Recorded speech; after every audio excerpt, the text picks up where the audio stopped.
Welcome, everyone, to the Salt Lake Expositor. Someday soon, we're going to expose Randy to the show. But as long as he's not exposing himself, he's having some technical difficulties, and we're just going to have him be between me and Jessica. That's all there is to it. Hi, Jessica. How you doing? I'm good, very good. It's raining a lot in Texas, but we need it. So no complaints here, but it was prom weekend, so that was a little sucky for the kiddos, but you know, it is what it is. Yeah. How are you? Good. I had a nice lunch yesterday. There's a guy in the San Francisco Bay Area who used to be a bishop. He and his wife dined with Michelle and I, and we went to some Japanese gardens. Nice.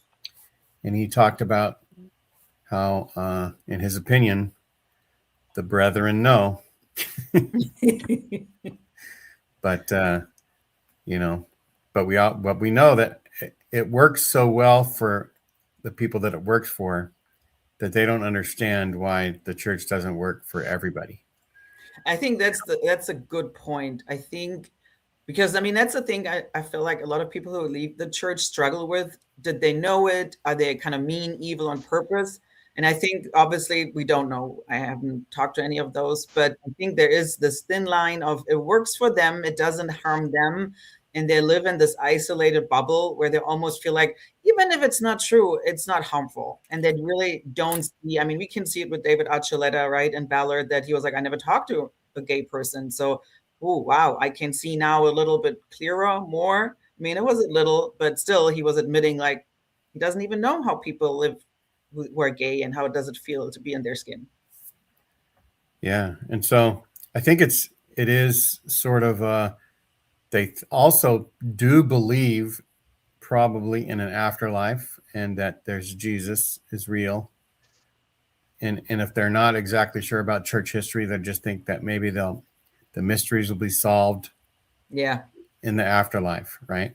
Yeah. And to all those general authorities, send me $100,000 and I guarantee you in heaven I'll give you $1 million each Back. one. Yeah. 10 times your money. Yeah. Right here, right now, guaranteed.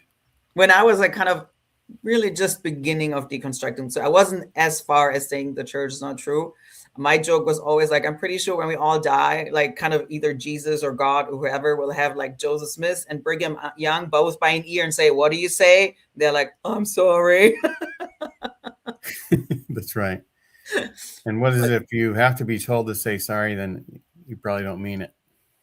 Yeah, we know Oakes is on record of saying, right, the church is not there to apologize. It's apparently not even in the Book of Mormon. So yeah, and neither is lots of things that Mormonism stands for that's not in the Book of Mormon. Not criticizing the leaders, even if the criticism is true. And that's an exact quote. So, which is kind of funny because the church professes to believe in Jesus, and Jesus was criticizing the leaders of his day all the time, as far as we can tell.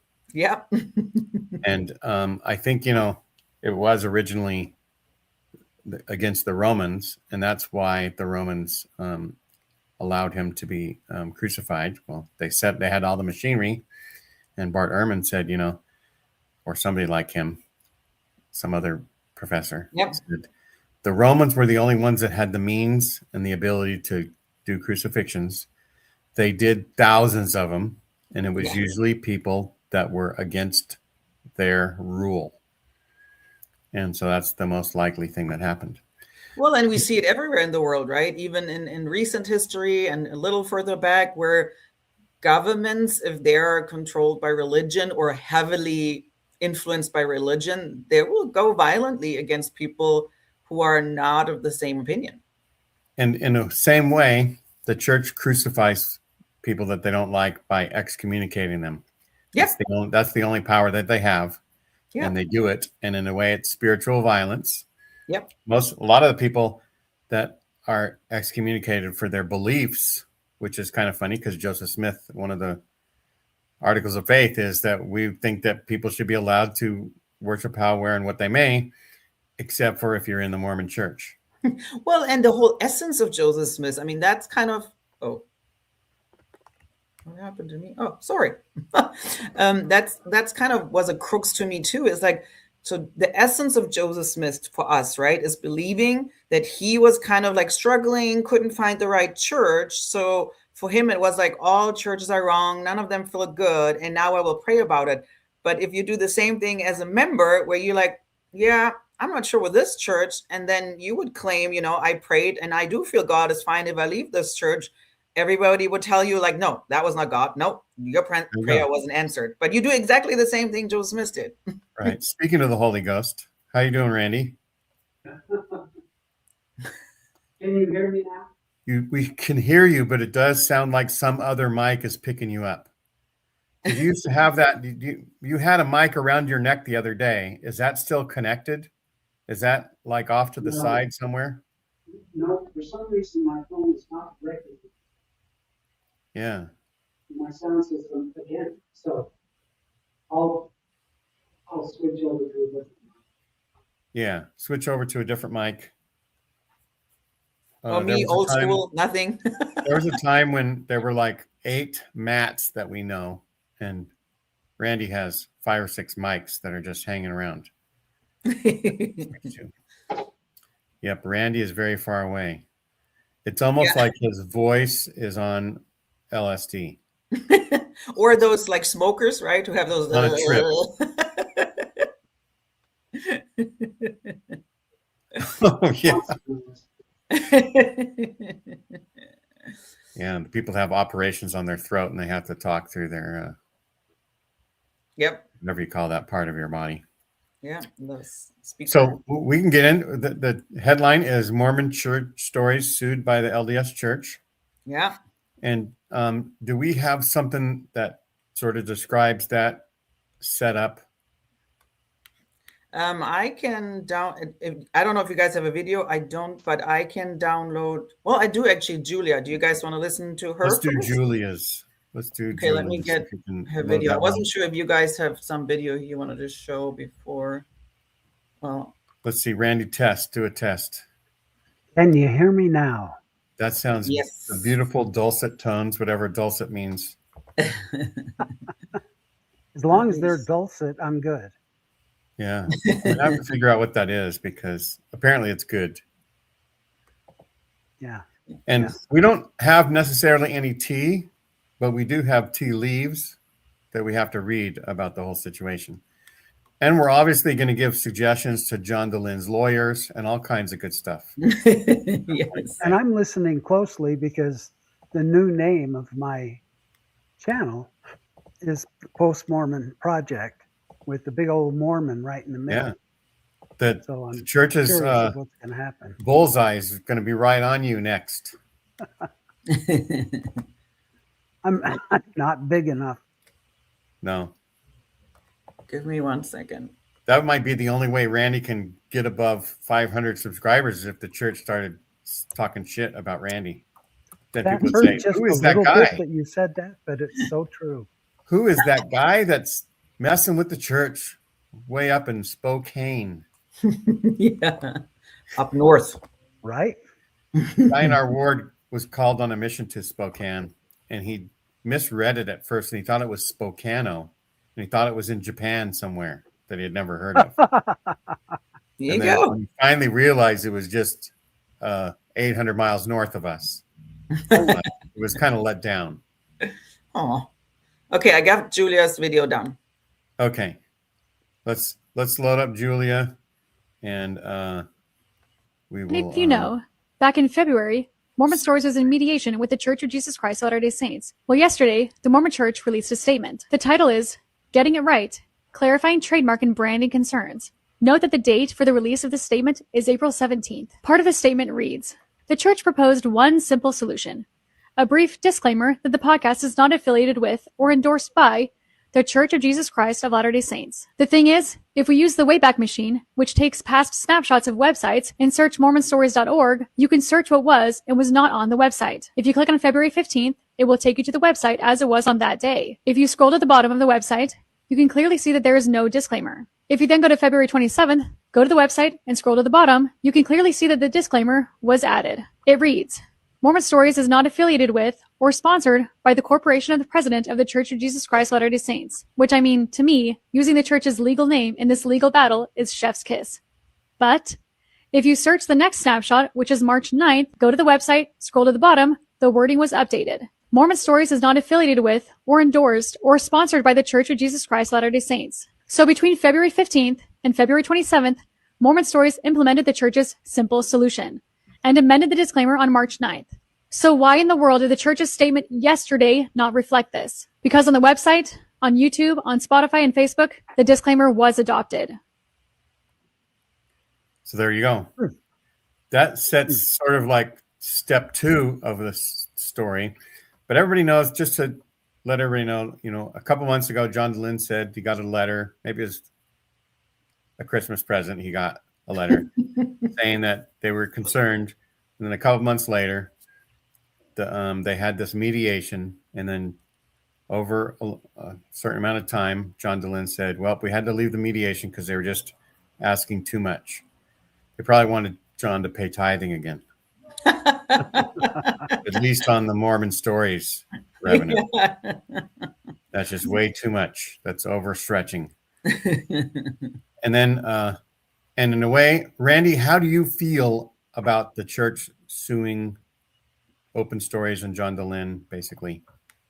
Well, I think it's juvenile, and I see what they're doing. I mean, I really feel like it's an act of desperation, because the church is very concerned about all of the post-Mormon production that's going on, all of the content that's going out there. And if it were just silly accusations, the church would have nothing to worry about. But the concerns that people are having are very valid and, provable. And so I really think that they're going after John to try to make an example out of him and make the others fear and not use the Mormon name. But guess what? That ain't going to happen. I grew up a Mormon. I was a Mormon for 55 effing years, and no one's going to step up on a whim by an elderly man and say, oh, it's like saying Satan. It's a win for Satan. You know what? Bullshit. That's ridiculous.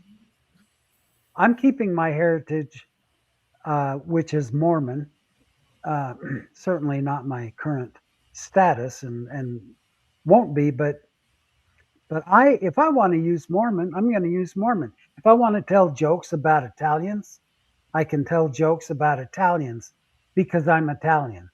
Would I tell a joke about another nationality?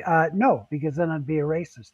But if I'm joking with myself, and that's how I feel about Mormonism, don't tell me after 55 years to stop using Mormon because I've been helping Satan all along. Yeah, I mean, the Mormon, I'm a Mormon campaign. Now, if those people had said, I'm a Mormon and that's my Mormon story, and they, that would be at least something. And then as far as we know, if prophets can see around corners, Hinckley should have done a Mormon Stories podcast in 2003, just before John Dehlin had the idea. Then John Dehlin would have to say something else like, I don't know. What else are we? And we know from John personally, and I'm pretty sure that's true. He met with Elder Holland multiple times. So where was his influence and power as an apostle to stop him, right? I mean, I think John, for that matter, has the biggest target on his back because he is the biggest player in the ex-Mormon community. Like him, hate him, love him, whatever. I really don't care. But he is thousands, tens of thousands of ex-Mormons, very helpful, as are other content creators. And with TikTok and everything, it's now a wildfire, but he's still one of the biggest player. And I think that's why they go after him. He has the biggest target, the biggest influence, and he is still the person, I have a loud mouth. I don't mind anymore. I don't care. But John is also, I feel like, at least most of the time, when I listen to him, is trying to be a peacemaker, a bridge builder, whatsoever. So I think people, at least I can speak only from my experience, when you start deconstructing, you're not immediately ready for people who are a little more crass and loud. So you need people who have like a, like a toned down voice, who are trying to be reasonable.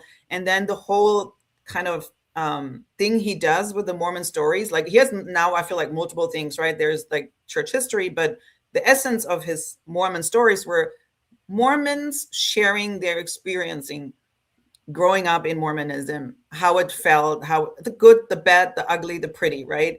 And then obviously sharing how they stepped out. And that is so helpful for so many people, because the problem is in high demand religions, when you leave, you feel, a lot of us, I mean, I had my husband, but I know that's also kind of rare. A lot of people go through deconstruction very alone. So it's a lonely, lonely place to be in. A lot of people can't talk to family members because they're scared that, like they won't have the support anymore or whatever. And so that's a community where you have a soft landing. And I think he's just too successful. Honestly, I think that's why they go after him, because people go there. And that's what I don't know if you guys read some comments. I went through a couple of, I know KSL posted something, and then there's a Moroni channel or something. And most of believing members, that's the thing. They're saying, well, I went on Mormon Stories and I totally thought it's from the church. So he deceived me. Where I'm like, oh, so you tooting from the rooftop, you dumb? Like, how long did it take you to figure out this is not from the church? I mean, and to be honest, if you go on Fair Mormon or Fair, whatever they're called now, they're doing the same thing as Mormon Stories. There's a little thing on the bottom which says we're not affiliated, we're not supported by this church. The one thing is pro-church, and that one thing is just sharing experience. It's the whole thing. When people say it's anti, I'm like, how is it anti? It's the own people sharing the exit. Plus, all the people's stories sharing their exit, why they exited, is great information for the church to change things. Yes. Like to change the temple ceremony so that it's less anti-woman, to change the way that the church does interviews with little boys and girls, to not talk to them without a parent in the room now, because I think it's mandatory now. Yep. All those changes is because of Mormon Stories and similar complaints against the church. Randy, if nobody tells you your fly's down, you're going to walk around with your fly down. Don't you want people to tell you that there's something wrong with your appearance? Well, I personally keep my fly down just in case I have to count to 11. Well, I thought you were going to say just to see if people notice. I was going to say 11 is good too. When a law enforcement agency goes after the drug dealers, they kind of skip over the small time. As a matter of fact, they'll use them as informants to work their way up the ladder, because who they want to get are the main players. They want to get the big boys, because in getting the big boys, the ones down below are going to, they're not gonna suffer from it, but they're gonna be the only voices if the big guy goes down. And that's how they do it. They take the big ones down. Little Mormon, this and that, post-Mormon project, that's nothing for them to worry about. Yet. That's right. But, Mormon, there's like the Mormon Trail. Think of all the things that are called Mormon, that are just in the open usage, right? There's even a cricket that's named Mormon Cricket. I think the church going to sue insects now for using that name. Well, and the funny thing is, I feel like even Mormons understand on a certain level, or have no interest or skin in the game, when an ex-Scientology person speaks, right? Or if an ex-evangelical speaks, they don't care. They give a flip, right? It's like, sure, talk. It's because it's their religion. And since at least that's what I understand, people in high demand religion like Mormonism, you don't know where your person starts and where the organization starts, because it's so intermingled. Every critique on the organization, and that's mostly what we do, what Mormon Story does, they feel critiqued on their person. But that's the problem with those cults and religions. They cannot separate themselves from the organization. And that's why it's such a nasty job on some nights and evenings. I mean, I got those last night or yesterday with the Miracle of Forgiveness book, where people came after me and then calling me Nazi and whatnot because I'm German. And I'm like, well, you show your dirty colors. You know, there's so many nasty Mormons out there. And I feel like, honestly, especially online. And that's kind of where I feel like it's so hypocritical to point the fingers at us or John. And then there's so many nasty Mormons online where I'm like, your own prophet that you believe in just taught you a couple of weeks ago to be peacemakers. And then you're calling people names. I'm like, just shut the fuck up. Sorry. Right? Kind of rich that after preaching to be so kind and loving, and then they, you know, I know that you both have seen hundreds of statements on your posts that say, why can't they get their act together? Why can't it be this instead of, well, it's this now, but it was this yesterday and it's probably going to change tomorrow, because God's just, I guess he's just fickle. He can't make up his mind. So he keeps telling the prophets different little gems of information. Well, and the other it's thing embarrassing to them. Yes. And the other thing is, like, when people like critique, like, why do you only have to, you know, post negative things? First of all, I feel like they're just factual things. If you feel they sound negative, maybe sit with it. But also where I'm always like, then why don't you post positive things? Why is it my responsibility? I left the church. I'm not pretending to be a believing Mormon. I'm officially saying I left it because I think it's not a good organization. Nobody in their right mind who leaves any organization or company where they felt like this is not a good organization would then post good things and bad things. Well, it's not my responsibility. You can do this. We share our experience. If you don't like it, you know, finger in the ears, move on. You know, it works. So it's so pathetic with a lot of those Mormons. Obviously, there are plenty of good ones, but the ones who interact most of the time, it's just like, sit first with it. And if you don't like it, move on. If you have something, like, obviously, if you're interested in a rational conversation, I think we all are open for it. One thing I think is good about this is that there's going to be discovery. So when somebody sues you over something, or you sue them, you should be able to have discovery. But I'm not sure about all the things. I'm not a lawyer or anything. But if there's discovery that's available for John Dehlin, he could really get some good information. I saw yesterday, unfortunately, I thought I did the screenshot, but I didn't, where somebody posted, and I thought it was so clever. Since yesterday, 1,000 more members are aware of Mormon Stories. Right. And I was like, that's clever. The Barbara Streisand effect. Yes, exactly. Yeah, they should give conference talks every time they do it. Say, everybody stop watching Mormon Stories. Exactly, right? If they really would be so afraid, or have some article in the Ensign, but crickets, nobody knows. I mean, I still know so many Mormons who have never even heard of John Dehlin or Bill Reel or all the people we got to know, right? They still don't know. But yet, since yesterday, if you were a member and you're aware of the lawsuit, all of a sudden you're aware there are dozens of content creators who use the word Mormons. And one guy even said, well, now I will listen to it more intensely. I'm like, good for you. Yeah, right. I mean, it's nature. Yeah. If you want to pull up, I have a comment from a Never Mormon, and that was posted on Mormon Stories, but I thought it was fascinating. If Never you guys lawsuit.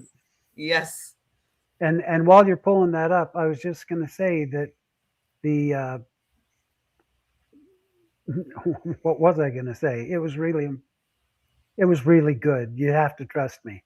Yes, we will. That's why we have you on the show, Randy, is so that you can tell us all the good things that you had been thinking about without sharing them with us. Yeah. I don't even need to share them. They're that Do you want good. to read the two black boxes on the bottom? Sure. Just the two on the bottom? Mm-hmm. This pisses the hell out of me off. This pisses me the hell off. I'm never but Mormon Stories has been such a wonderful resource for me. What about Disney, Broadway? No, because Secret Lives of Mormon Wives and Book of Mormon are less confusing, or because the LDS Church likes that publicity? Truly, why no $250 billion tax-exempt church organization should exist? I don't know how they're still tax exempt when they're I know, making right? that much money. Yeah, and so little to charity. But the thing which Yeah. I was fascinated when John shared it for the first time a couple of years ago was, I think it's a little less than half, but still, let's say 40% of his listeners are never Mormons. So that's another thing I think the church is scared of, that people who could be potential converts will have no interest because they're hearing those things. Well, that reminds me of what I was going to say and forgot. But for instance, you take the sitcom Soap, when Jean and I were, Teenagers. teenagers. Yeah. The church literally came out and asked us not to watch that show. And the viewership greatly increased after that. Because all these people are thinking, I wonder what's that show all about that the prophet asked us not to watch it? Well, same with porn, right? Yeah. I mean, they put it out so much over years, right? Where it was like almost every general conference talk was porn, don't watch porn. Well, at some point, you don't hear the don't, you just hear porn. And guess what? Utah has a huge problem with porn. Conservative religious men have a huge problem with porn because it's this big elephant in the room instead of talking like naturally about it. I'm not for porn. I'm not against it. I'm obviously against human trafficking, but it would be better if we more educate youth about porn. Why is it not healthy? What you depict is not healthy. But again, it's just the thing. If you put something out so much with like, don't, red flags or traffic flags, guess what? People will look at it. That's right. Yeah. And then I thought it was an interesting comment. That's the next one. Mormons on LDS lawsuit is apparently an active member who says this. I'll read it. Uh-huh. I'm on Mormon Twitter, and I've only seen a single Mormon out of very, very many Mormons acknowledge how ridiculous this lawsuit is. The rest of them are cheering the church on for going after an evil anti-Mormon who deceives innocent Mormons into encountering alternative viewpoints about their faith. The whole thing is ridiculous. It's pure tribalism. The church is doing it, and critics of the church are evil, so it's good. And he had it coming. I just have so little respect for the Mormon community because they're incapable of ever acknowledging wrongdoing on the part of their church. Oh, sorry. Oh. But when they do, they are quick to apologize, right? Never. Not. Yes.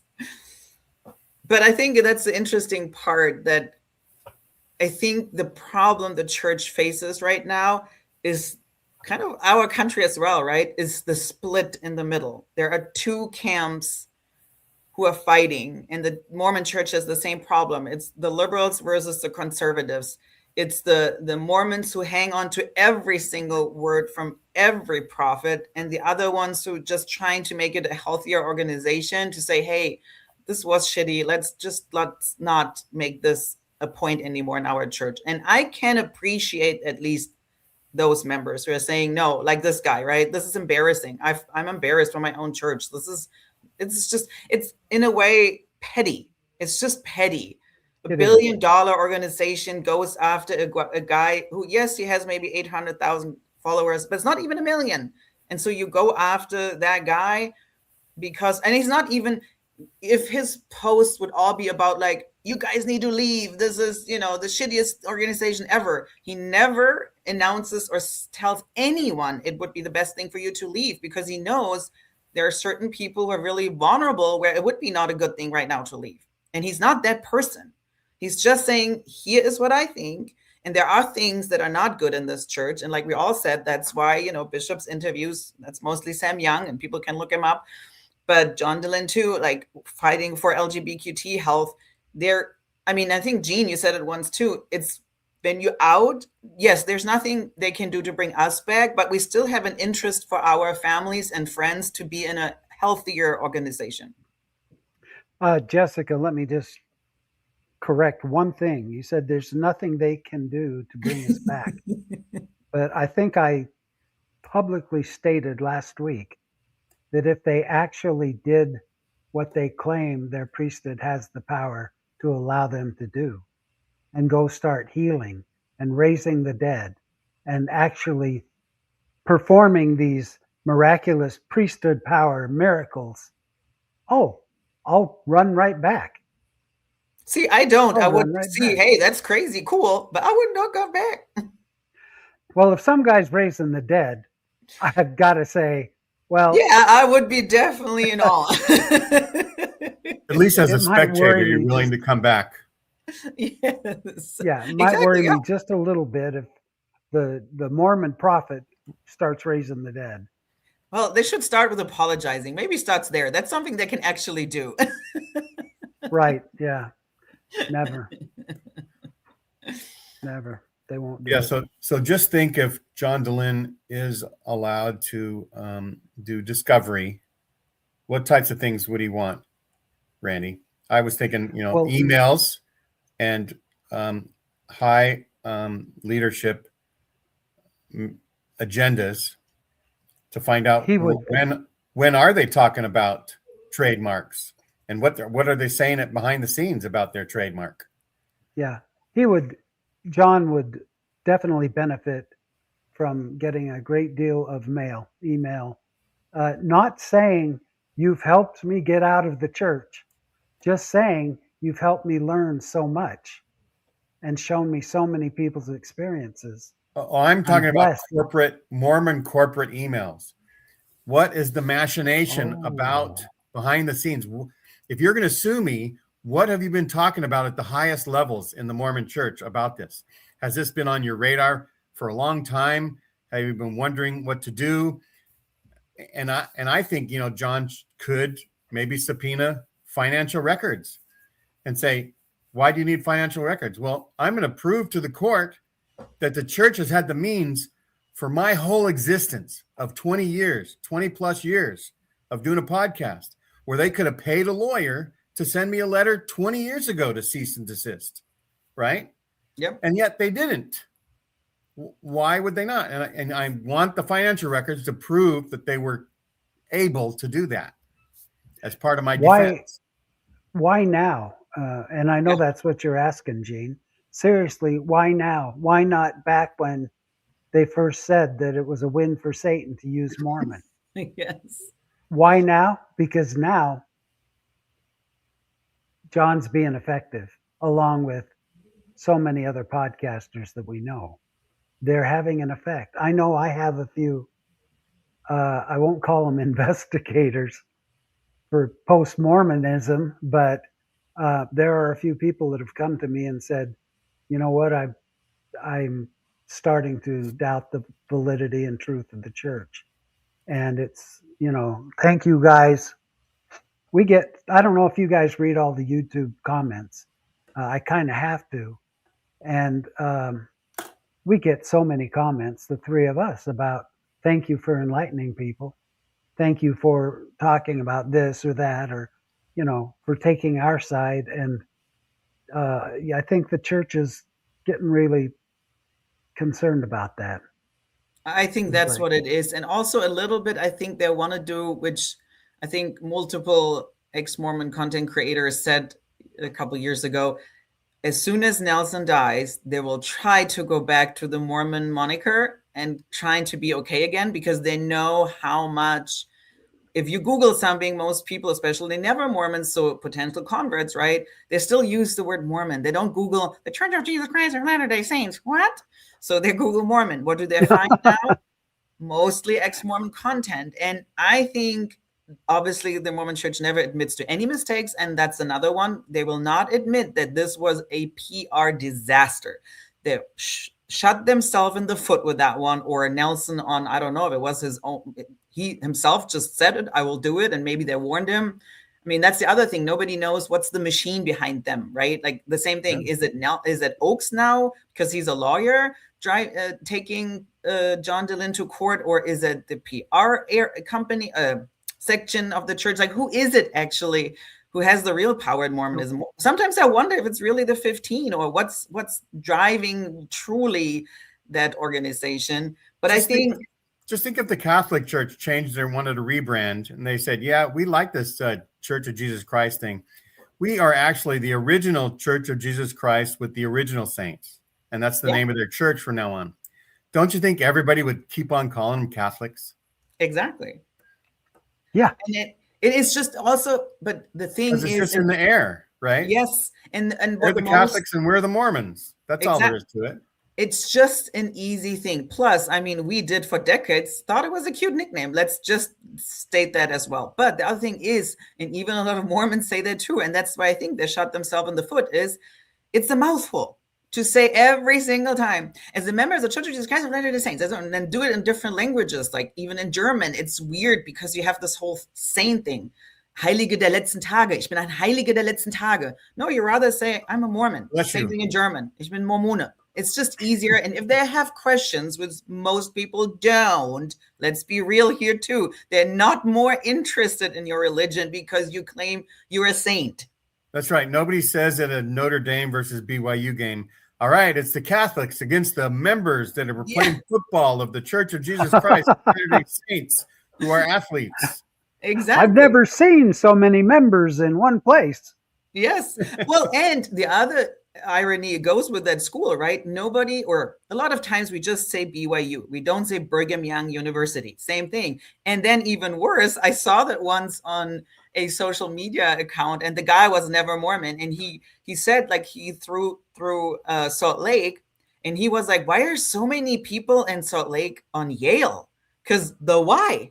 I never thought about it, but as Mormons, you just think BYU. And he was like, wow, they have a lot of Yale students in Salt Lake. I think the real thing people are going to say is he thought it was Yale. Blue why? And the why.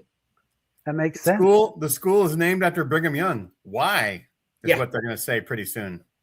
After and you're like, yeah, why? We could say that. I go to the why. Yes. Yeah, exactly. But yeah, Yale T-shirts would just have a Y on them. Exactly. So I'm just saying it happens all the time, right? There are some things we just do and say, and people know it and they can learn it. But to pretend, again, I think Nelson as a prophet was definitely not prophesying to say, if he would have said, right, again, they did it multiple times. It wasn't the first time, saying like, hey, can we really please try to make the focus on we're the member of the Church of Jesus Christ? The Mormon thing maybe makes people confusing. Sure, I get it, but still it's complicated. But to go all the way saying it's a victory for Satan and God is offended, I think he went a little too far. A little bit. He's so here's an interesting.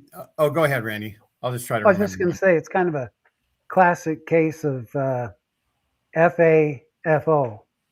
You know, they FA'd and now they're FOing about, hey, that we screwed up. We screwed up. You have to tell me after the show what FA and FO stands for. Oh, well, I actually don't have to wait. I can tell you that it stands for fuck up and find out. Okay. Wait, fuck around and find out. Okay. Well, and the other thing is Bednar told, I feel like mostly it was towards ex-Mormons, right? Don't be offended. Like, you know, because we all left because we were offended. But yet the Mormon God is offended if you use the wrong name. Shouldn't he be lead by example, not being offended? Yeah. Yeah, you'd think at least Jesus would listen to Bednar's talks. Yeah. We could learn something. Or even better, don't they claim he inspires them? Yeah. Yeah. So my thing was that the church has, I don't know, hundreds of lawyers on the payroll already, but the filing was under a different law office. And I would say that the law office that they are using is a property rights, intellectual property rights specialist, right? Okay. If you can see around corners, start hiring intellectual property rights lawyers on Curtin McConkie 20 years ago. Hire one a year, and then by now you'd have 20 of them on staff. If you could see around corners, you wouldn't even have this problem. The name of the church wouldn't even be changed. This wouldn't even exist. Exactly. If they could see around corners, they would know that that was a mistake, or is going to be a mistake if we change the name, and it's going to lead to a lot of problems. But that's the big deal, is that they don't see around corners. That just, man. Yeah. Well, and the other thing is, like, even if, to me, as somebody who deconstructed, yes, John Dehlin was helpful, but he was not by far the person who got me out or was the only reason why I started questioning things. So the other thing I always wonder is, like, if they are so afraid of him, they don't understand still why people are leaving. It's not because of John Dehlin. It's not because of Mormon stories. Is it a helpful tool? Sure. Is it a supportive community where you can have a soft landing? Sure. But it's not it. It's not the reason. Plus, I mean, it's kind of like this, this game where you hit on the head, right? Then another thing comes out. It's whack-a-mole. Yeah, whack-a-mole. That's what they're trying to do. And it's kind of like, do you really think that will shut it down? Or if you're really afraid of your trademark, really? That's your issue. Then again, the Mormon Stories is 20 years old. Now you just kind of all of a sudden notice that it's just everything. It just seems, it's hard to, like, really take them serious as a professional organization because everything screams pettiness. That's right. Speaking of whack-a-moles, the Mormon atheist has this comment. And so, wouldn't it be hilarious if Jesus Christ comes back and sues the church for using his name in vain? Yeah. That'd be hilarious. But that's another thing, this using God's name in vain. I really only learned when I left the church, right? As a Mormon, you grow up, don't say, oh God, or something.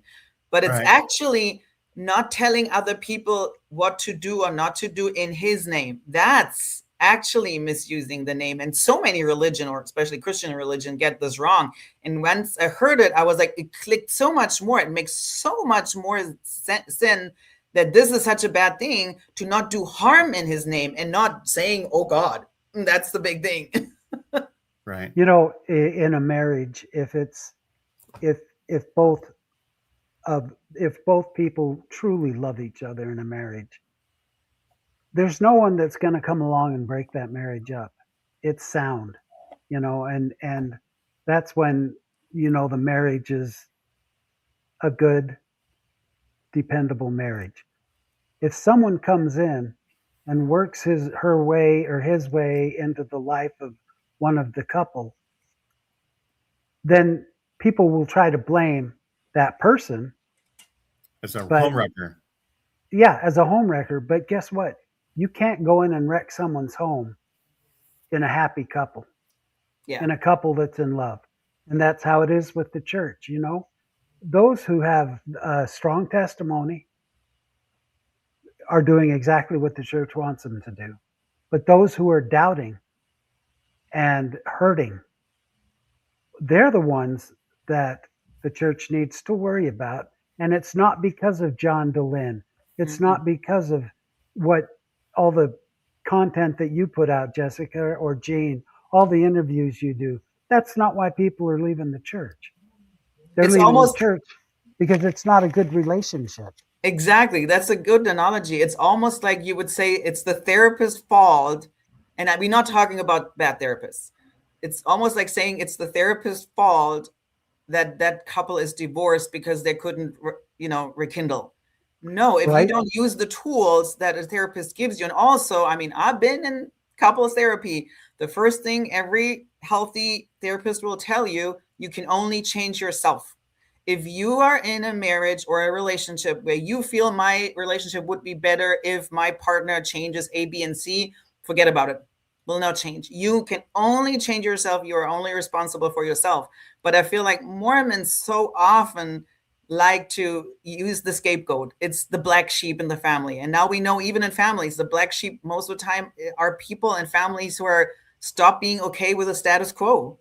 And then they become black sheeps, but it's actually the truth seekers and speakers. And I feel like that's what we all do. We just speaking our truth, and they don't like it, but it doesn't make it factually wrong. They just don't like it. But that's right. And Randy, as much as I like the idea of being the sexy secretary that broke up the marriage of the believers and the church, usually people watch Mormon stories and are attracted to what the messaging is because they already have felt discomfort in the church. They've already have noticed something wrong, and they're seeking answers to their questions, right? And when they hear the answers that Mormon Stories provides, which is basically people's lived experiences in the Mormon church, then they can recognize, oh, I see those same things. That's what has been bothering me this whole time. And that's when they start to disaffiliate. It wasn't because of Mormon Stories. It was because the church did all the bad things in the first place. Exactly. Right. And that's the other funny thing I feel like with, I don't know which apostle was, if it was Ballard, but there were so many, right, who were praising the internet. This will help the church grow. This will exponentially spread the gospel. Again, if they would be able to look around corner, they would have also seen this will be a huge issue for us when it comes to transparency in history. And yet all it did make more ex-Mormons. I mean, that's the funny thing, right? Google, since whenever Google exists, making ex-Mormons.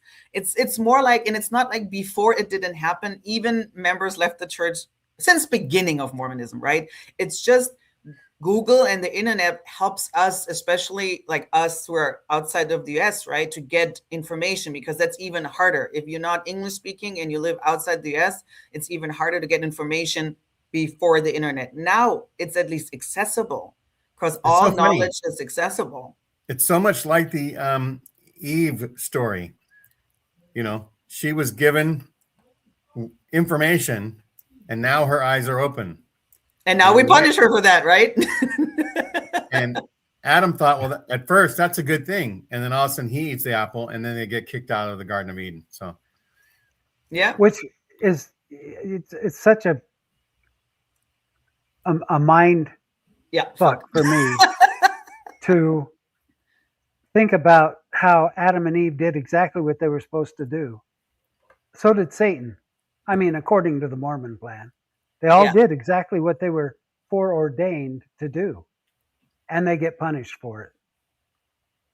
Yeah, that story, I mean, that whole story, the more you think about it, especially the Mormon version, it's really ridiculous, especially since, so we believe, right, that Adam and Eve had no knowledge of good and bad, and yet they get a rule not to do something. But if they're like children, it's just, to me, like, you know, the more you think about it, it's almost like your father wants you to fail. He sets everything up that you have to fail. And then because he did a shitty plan, he punishes you for failing, even though he did not set everything up for you to succeed. It's a good point. I just don't understand. I don't understand how people who are fulfilling their role get punished. You know, it's like it was foretold in the scriptures that the Jewish people would suffer in their existence because they killed Christ. Well,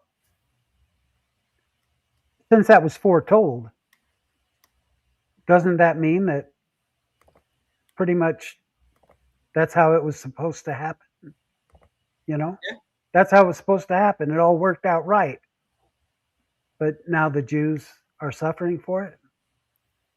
Yeah, see, I don't get this logic. No, there is no, exactly. It's intellectually dishonest. And it's almost like, so you believe in a God who's not even using your logic and intellect. You have to just let it all go. Let it all go. Because nothing I do makes sense. If you are up for a little bit of sarcasm, or the Mormon God video is kind of funny. It kind of hits exactly that. If you want to. Hey, Randy, look at the comment I posted below. Wouldn't that be a good story for your channel? 14 in one family, and they all walked away from the Mormon Church. Yeah. When you said they all walked, for some reason, I went right to the Pioneer Trek. They all walked.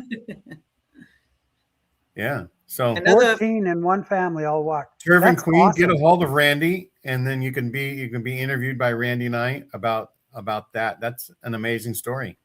That is an amazing story. There's also who was the Lila, pioneer in that family? Lila Tuller, right? Who is the daughter of Hartman Rector, or Rick, whatever his name is. Rector Hartman. Yeah. Rector Jr. Hartman Rector Jr. I mean, that's kind of the same thing, right? She has a fascinating story, and she gave multiple interviews already. But same thing. I think it was 10 kids, and 9 are out. And this was a general authority, right? And he didn't even manage to keep his family together. Yeah, that's right. But if you want to play that video, so it's good humor. You have now, it? what video are you? Mormon God, the third video. Okay, well, let's play that real quick. Okay.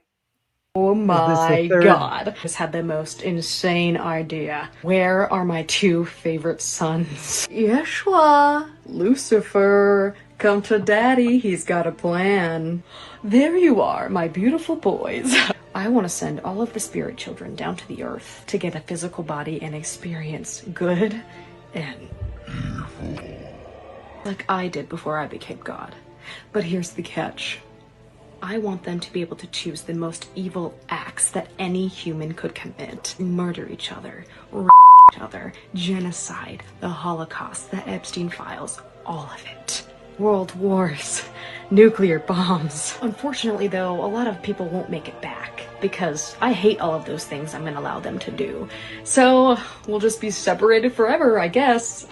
Jesus, you first. What do you think? Daddy, I love it and you have my full support. I was even thinking, I will go down and be a blood sacrifice for you for letting them do all the things you're planning to let them do. I like how you think. But I still want to do some crazy shit while they're down there. Send a flood, commit some genocides, kill some babies. I mean, I'll get bored up here without all of you, so. But yes, you can be the redeemer of their sins so they can make it back up here. That's totally fine. Daddy, I know you have a bit of a temper, so I don't want to piss you off with my idea, because I know Jesus always agrees with you. Jesus, I think we should not do that. Can't we just go to Earth, get our bodies, have free will, but not hurt each other? We can do that, right? You're all-powerful, all-knowing. We can just have everyone accept the truth after they've died. I'm sorry, then what's the point of this? You know what, Lucifer? You're right. You're pissing me off. Cast his ass out. That's the way I remember it in the pre-existence. Yeah. But that's also a huge difference to a lot of Christian denominations, right? They don't believe in that holy war and that Jesus and Lucifer are brothers. Apparently the favorite sons of God, right? That's a whole Mormon thing. That's not Christianity in per se anyways. Well, you know what I wonder is both Lucifer and Christ, if they were created by God in the pre-existence and they were his firstborn and favorite sons, what is their future after this earth? Does Christ ever get his own world? Does he get to become a God? Or is he doomed to be just the Son of God for all time and eternity? Same with Lucifer. What's Lucifer's end?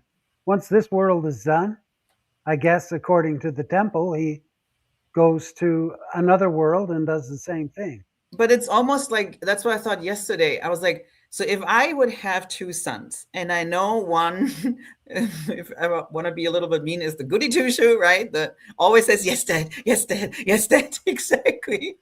But let's be nice. Okay, he's the good one. So he, is smart and clever and does all the good things.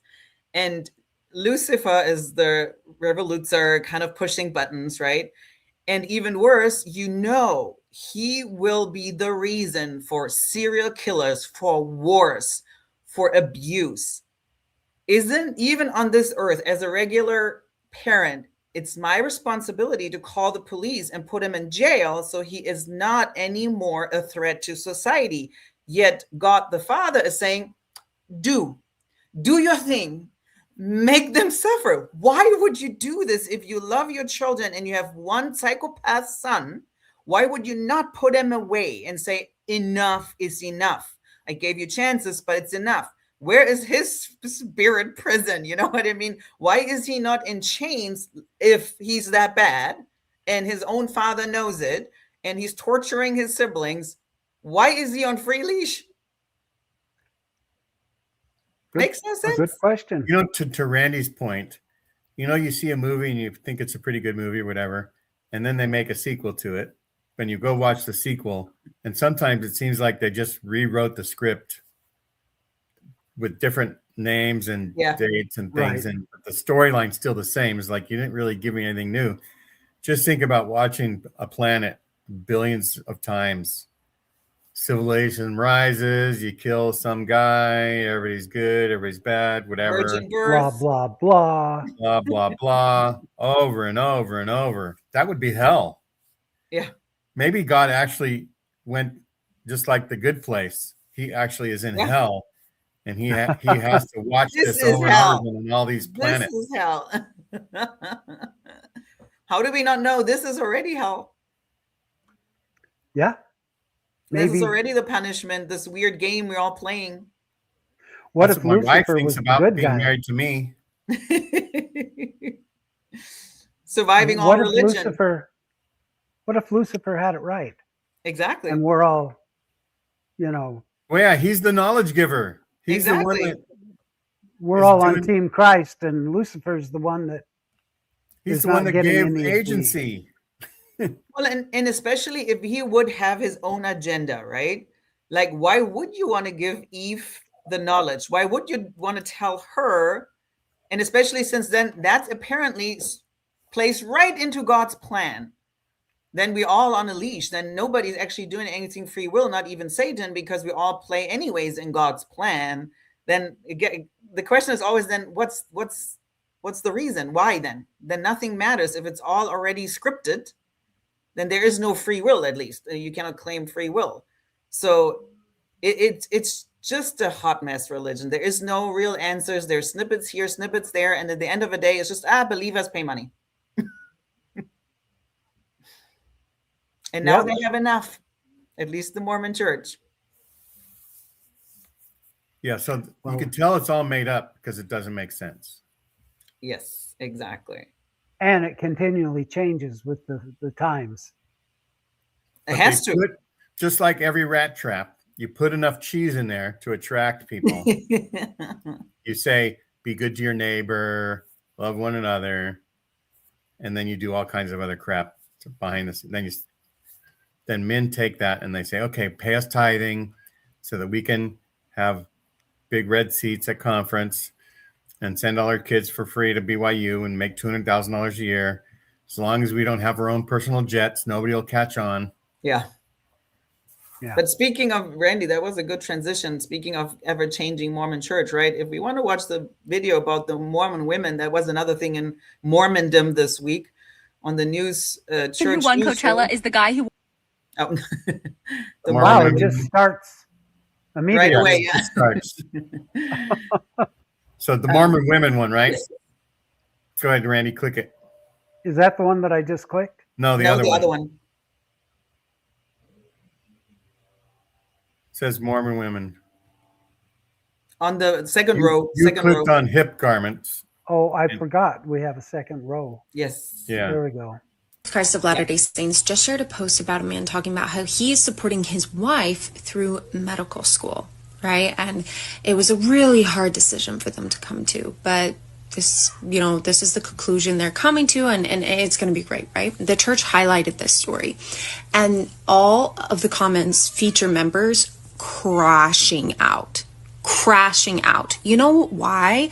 Because the church is trying to gaslight everybody. They're trying to pivot without everyone noticing, but people are noticing because the church forever has taught women that they are supposed to stay home. Okay? Remember the famous talk, mothers come home.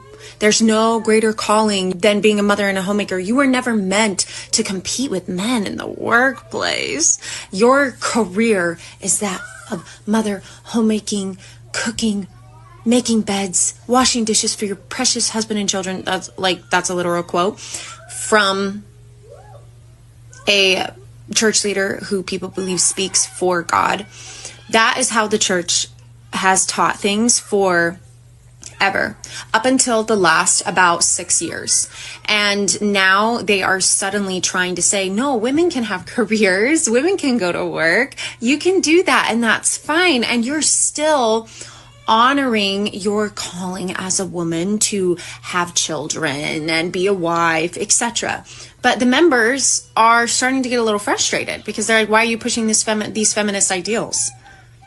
Why are you pushing this feminist stuff? So motherhood's less important? Da-da-da-da-da. People are starting to notice that the church is changing its tune. Now, some people are happy about it because this is what they've always wanted. But other people are mad, probably because they made life decisions and sacrificed their dreams in order to be a faithful, godly woman, right?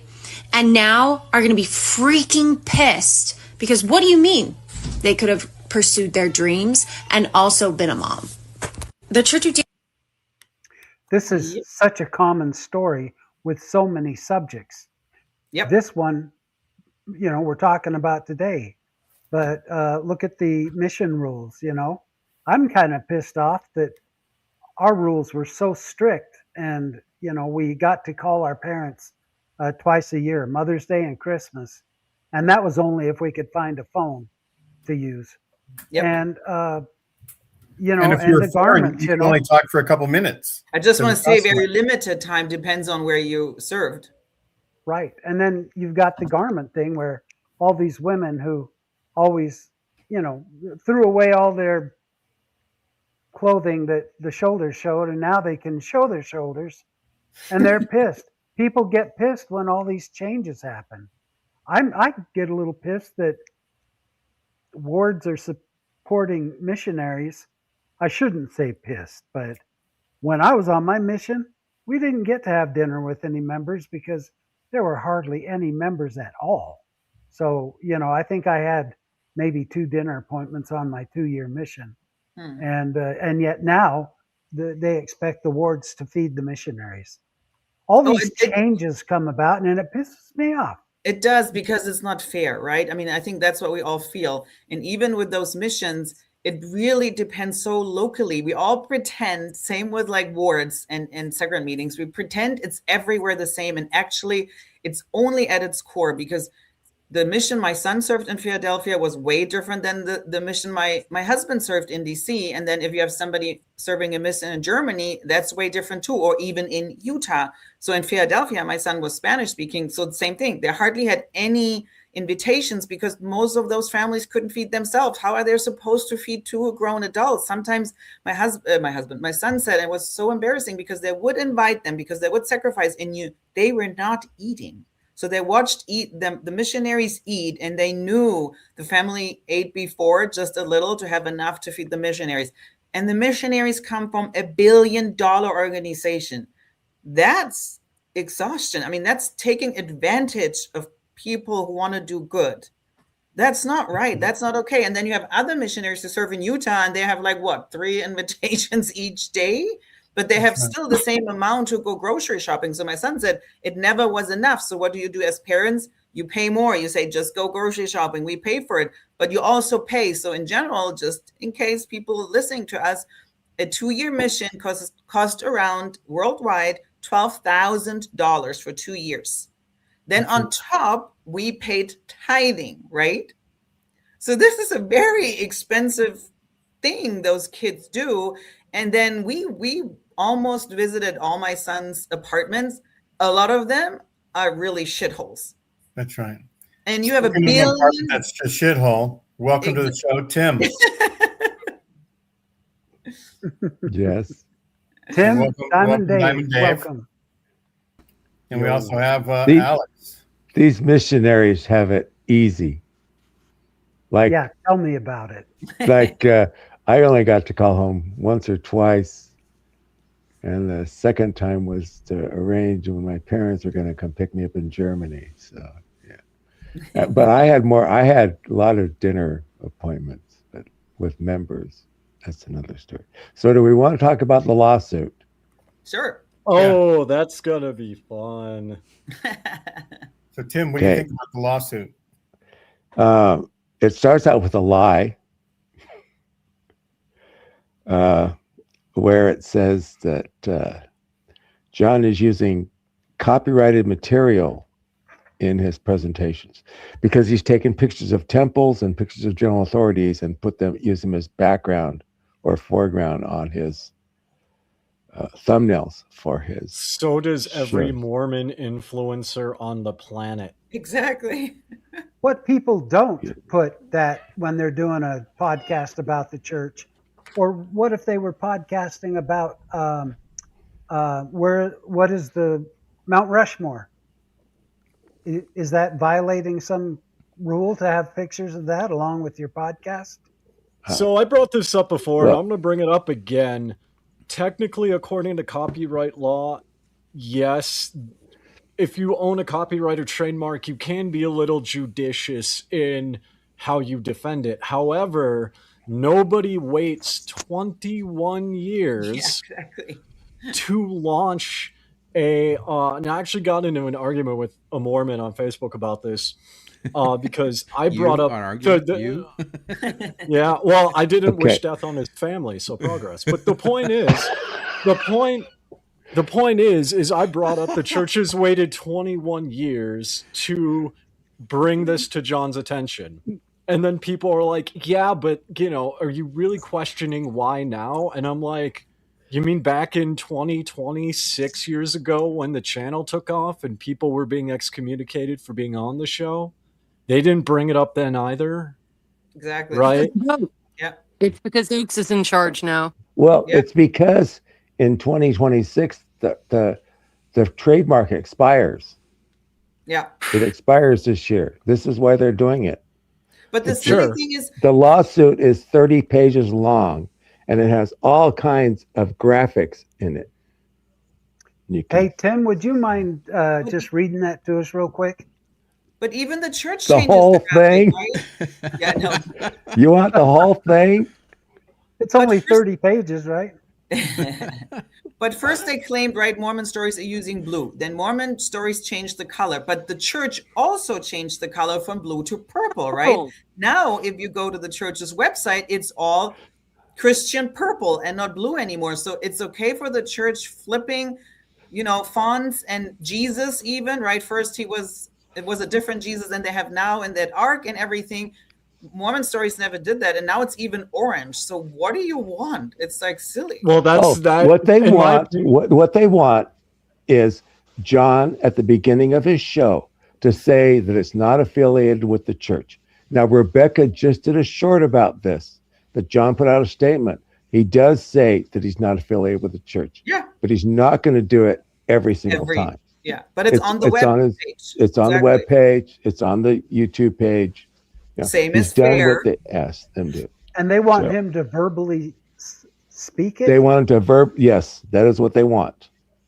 I think you should offshore it. I think you should bring it here to Mongolia because then it would fall to the Mongolian courts and that would be hilarious.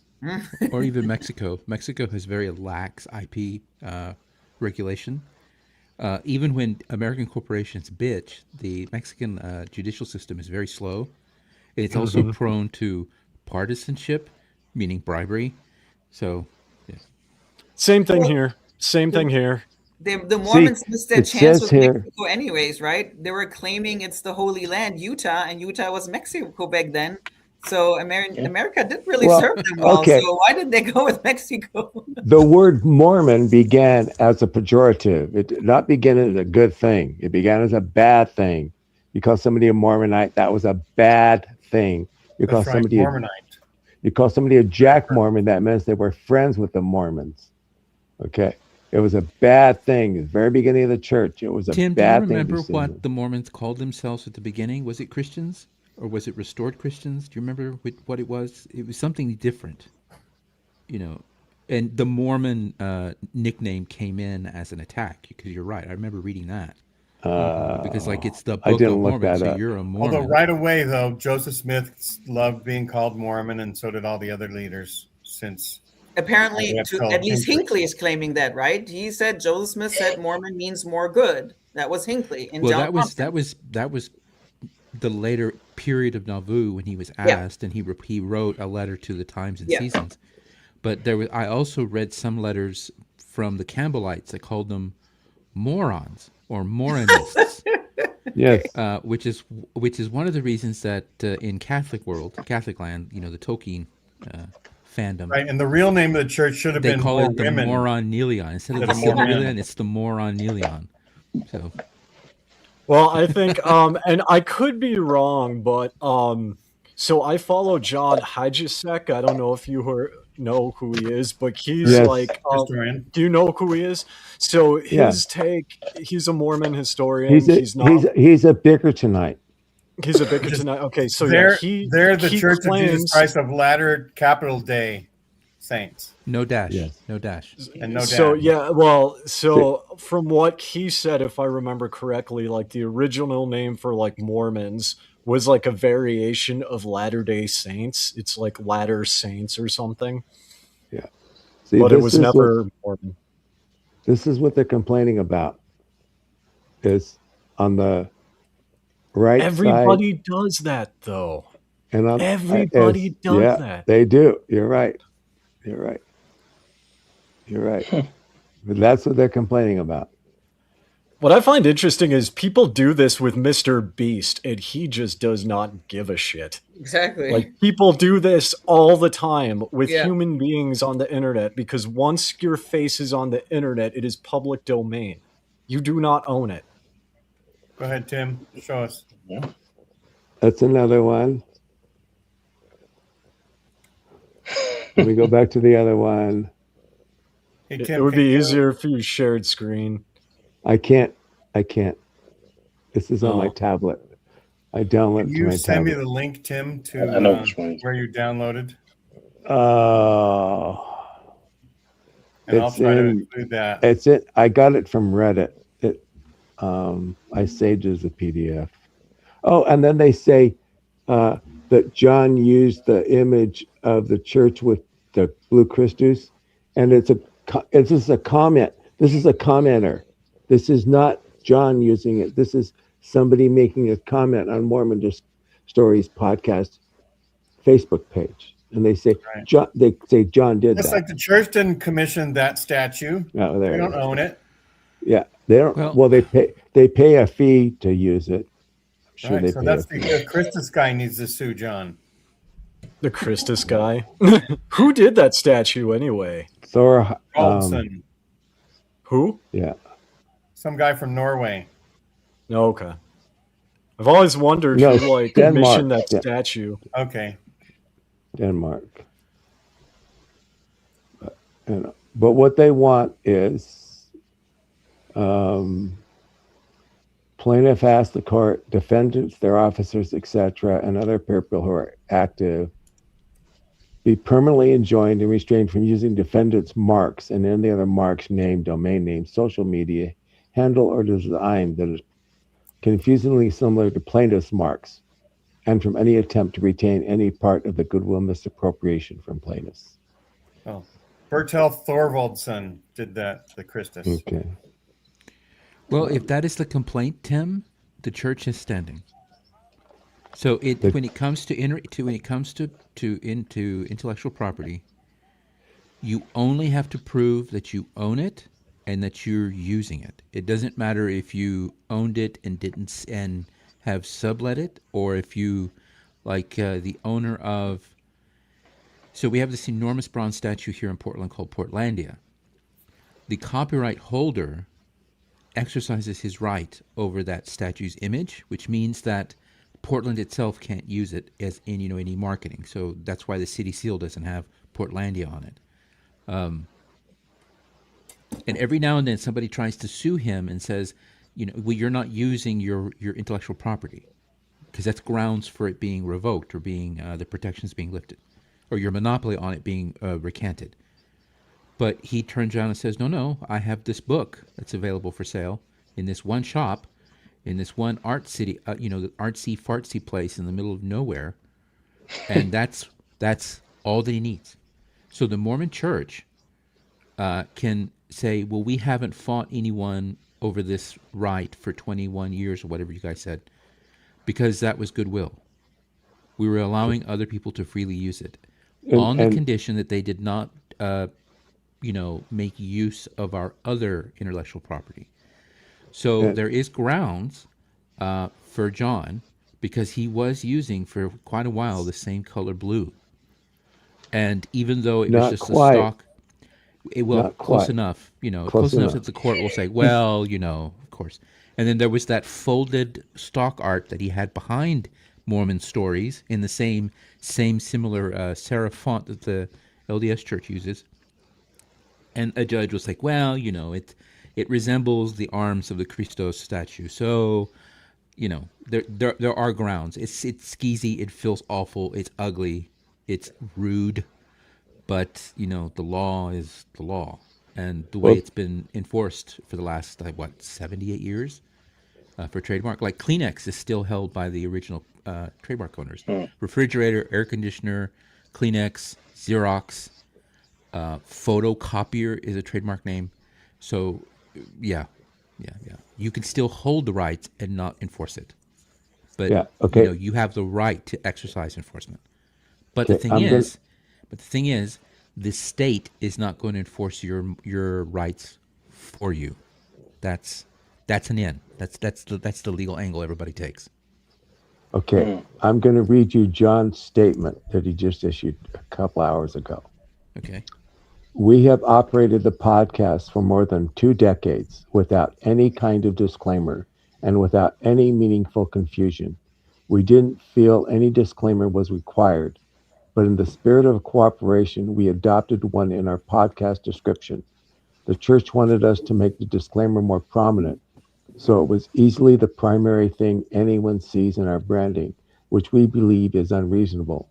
We don't want our primary message to be about what we are not. We have operated for a long time promoting who and what we are. We have voluntarily adopted changes and taking actions beyond what the church could compel via litigation in a good faith effort to cooperate. It appears our efforts were not good enough for the church. We were surprised to see this lawsuit following our extensive cooperation.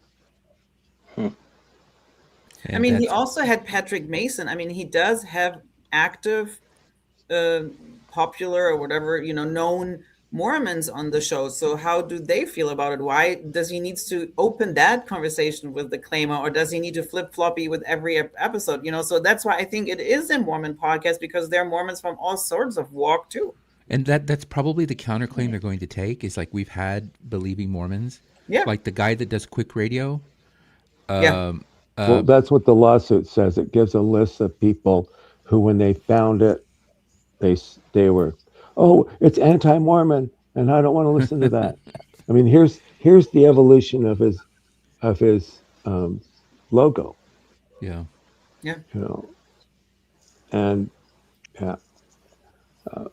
So that's what they use. They list about 10 or so people who found it and say that, I listened and then I found out it was anti, and I don't ever want to listen to it again. 10 in 21 years. That's nothing. 10 people, like that's not even brand confusion, because it has to be on such a large scale. Yeah, right? he certainly has grounds to counterclaim. Yeah, and also he's got stupid amounts of counterclaims. So are you saying Mormons are so dumb that they cannot, when they go on Mormon Stories, figure out and are so distraught and traumatized? Hang on, Eddie Frankel.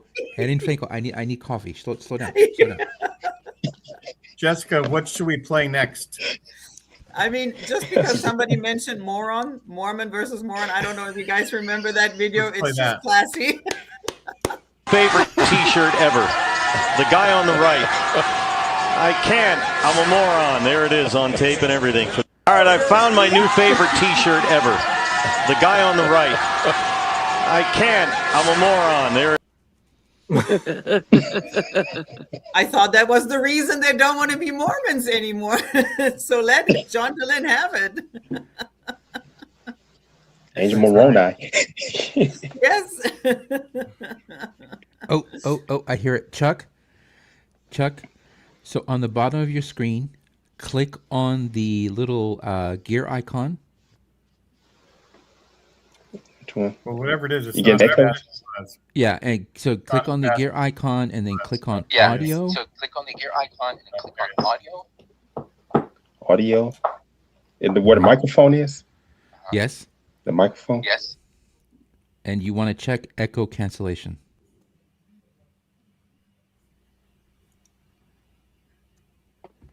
So there's a gear icon at the bottom. Did you mute him, Randy? Oh, you're muted, Chuck. But Gene, if you want to play the hip garment, that's another confusion. Yeah. The Mormon garment top because he thought it was a vintage white tee. Guys, you can't make this up. If you don't know, I grew up Mormon. You can't just get a Mormon garment shirt. Like, those are hyper sacred. You can literally only get them by going to the Mormon temple, being No, but the person who won Coachella is the guy who wore the Mormon garment top because he thought it was a vintage white tee. Guys, you can't make this up. If you don't know, I grew up Mormon. You can't just get a Mormon garment shirt. Like, those are hyper sacred. You can literally only get them by going to the Mormon temple, being worthy of being at the temple, and then you have to do like a sacred ceremony to get the garment top, okay?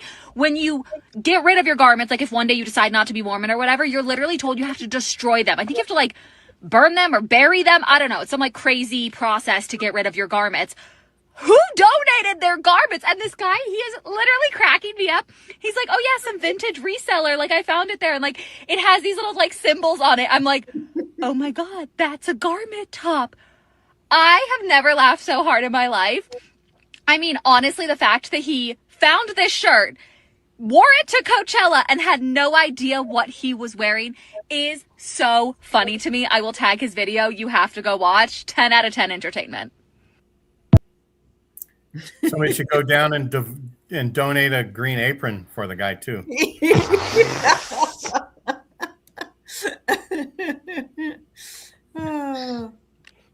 So Chuck, I have you muted because it was echoing so much, and I don't know why it did. But Randy's gone, so I don't know what happened.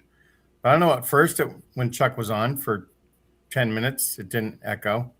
And then it started. I don't know what started it. But anyway, Alex, you're just going to have to go visit Chuck the next week and press all the buttons for him. Might have to relog. Okay. Gene, I just emailed you a link to the lawsuit. You and Randy. Okay. So, Jessica, what else you want us to read? I also thought it was interesting because you guys mentioned it, the Quick. He seems to be struggling a lot. Just if you want to open this next and then have more, just look at what his topics are right now. Is that Greg Mattson? Yeah. Yep. Yeah. The church is moving to the left. Then Tucker Carlson and Candace. Church Post, controversial family message. That's about women working. Those are his issues right now. 9 days ago. Oh my God. He does a lot of like political commentary. Wait. Yes, wait. that's why Guys, stop. Shh. This is the same man who had on Lance Weaver. Lance Weaver has this grand continental hypothesis about the Book of Mormon. From, involving Teotihuacan, involving all the mythic cities that he only knows very little about. And he's writing a book, and he's reorganized the king's list of Egypt. And this is the guy who had a crackpot like Lance Weaver. And I like Lance. He's very kind. He's very polite. He's very passionate about his ideas. But this is the guy who allowed Lance to go on and on and on and on. So I'm curious why he's worried about the church moving to the left. Well, he's very, very conservative. Yep. His whole thing started when his daughter graduated, and there were more girls graduating than guys. Yep. And it bothered him a lot, And I sent him. God forbid. God forbid. I said to him, I sent him a Facebook message. I said, you need to read The End of Men by Hannah Rosen. She said, you got to read that book to understand what's going on. I don't know if you ever read it or not, but that was my suggestion to Greg, because the guy, like BYU became too liberal for him. That was his spiel in the beginning. Really? And now it's the whole church. Like, I looked through some comments. It was about, so the church officially posted something last week about a guy who supported his wife to pursue her career. And so that was the first time the LDS church is kind of more promoting that narrative without, coming out obviously in general conference. And so the comments on this clip was like crazy. This seems to fly in the face of President Oak's message last October when he referenced our responsibility to reverse the birth rate trends. I hope this is a string of rogue social media employees. I mean, attacking Mormon church media employees, right? Not ex-Mormon. In my experience, most working moms are miserable and feel like they're stuck in a never-ending cycle of drudgery where they work a job and continue working once they get home. Rarely get enough sleep, then continue the next day and the next into infinity. Why does it seem appealing to anyone? Can you all hear me on here? Yeah. Yes. But whenever you speak, you get an echo. Is it headphones? No, I don't have any headphones. I'm not on this all these technologies. Let's I don't want to talk, and then Chuck, you mute yourself after you finish. Okay, all right. Yeah, something you were talking about, that guy wearing that shirt to Coachella. It's kind of like in these different organizations, be it Greek letter organizations. That's like someone wearing someone's paraphernalia. Putting it in the in the Goodwill store. They said don't put it in there if you're not wearing it. And they keep that within the organization. And people going out there wearing it, they're not members of the organization, and go out there out in public wearing it, and members of those organizations see them wearing it and they say, wait a minute, what are you doing? You're not and they started asking questions about things, and they're not members, and they end up having some problems there. And just be it if it's Greek letter organizations, Masons, or anything, that's what this guy. It seemed like what this guy is doing with that undergarment, wearing that Coachella. He didn't know what that was. He's just putting it on. It probably looked cool to him, but not knowing. That's why he's saying you don't put it in the Goodwill store or in the Salvation Army. Well, the funny thing was so I posted about it, and then a Mormon told me, he's like, well, you can buy this in all distribution centers. I'm like, are you kidding me? You cannot, as a non-Mormon. You need a temple recommend. So he was pretending you can buy it everywhere at every temple. I'm like, yeah, but not that guy. Jessica, can you get the original thing from that guy? His comment on my thing? No, the original guy putting on the garment and testing it out. Oh, the video that we just watched? The Coachella guy. The guy. The actual guy. We saw a lady commenting on it. Yes. Okay. But can you find the video of the guy wearing it who put it on? There's a whole video of him putting it on. Oh, I see. Okay, let me see. Yeah, but dude. The original name of the church was the Church of Christ. That's what they told people they were members of the Church of Christ. But who knows if they said Christian back then very much. I don't know. I wasn't there. And Tim was just a young kid. He probably doesn't remember that. I remember what my grandpa told me. Because I never heard people identifying as a Christian only in like the 1970s and 80s. It was when the Jesus movement started.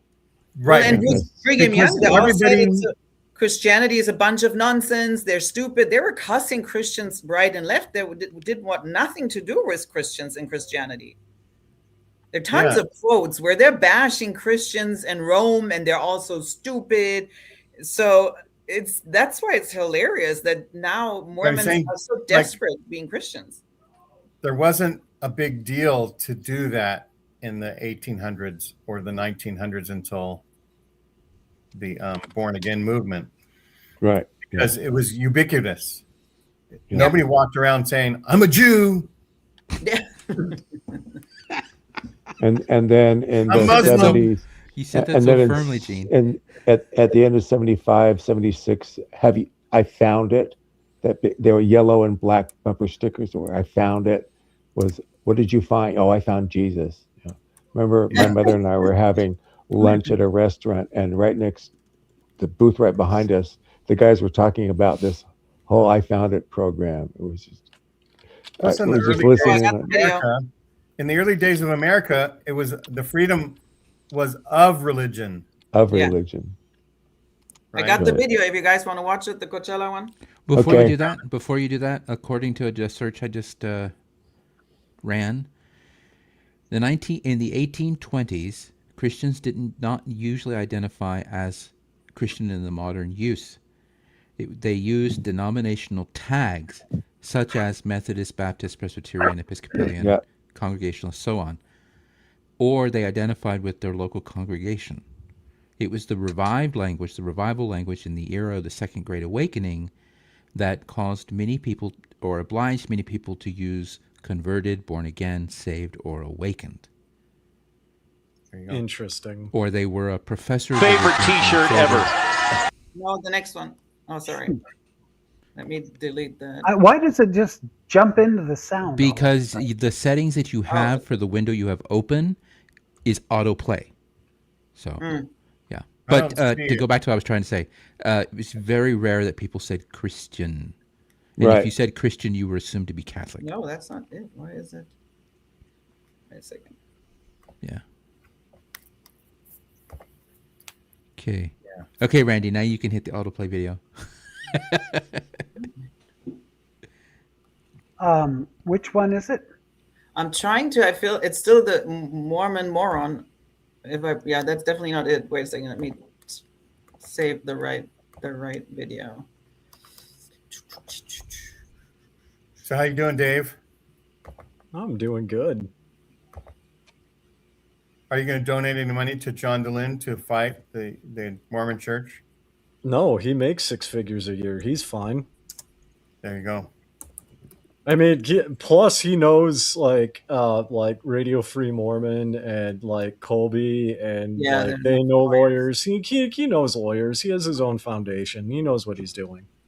Plus, I think once he starts doing discovery, doing asks, the church will pay him to go away.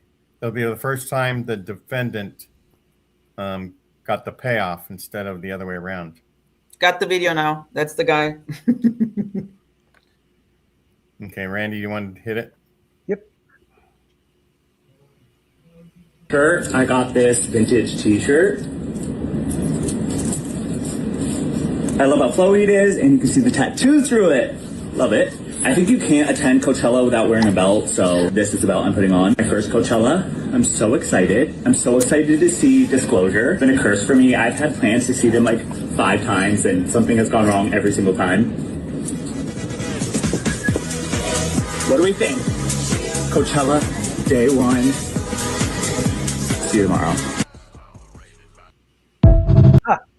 Oh, that is God. hilarious. And I'm going to vouch for the garments wearing so thin that you can see. Yeah, the tattoo. Yeah. It's so expensive. Did he? That's why I wondered. Did he go to the Goodwill store to get that? He did. We've got a very strong echo. Yeah, so it's muted himself. Well, I'm trying to show you guys how to do it, but not one of you is skilled enough to actually fix it. But the one thing I do want to say is, holy shit, can you smell sugar when that one walks by? Oh, my God.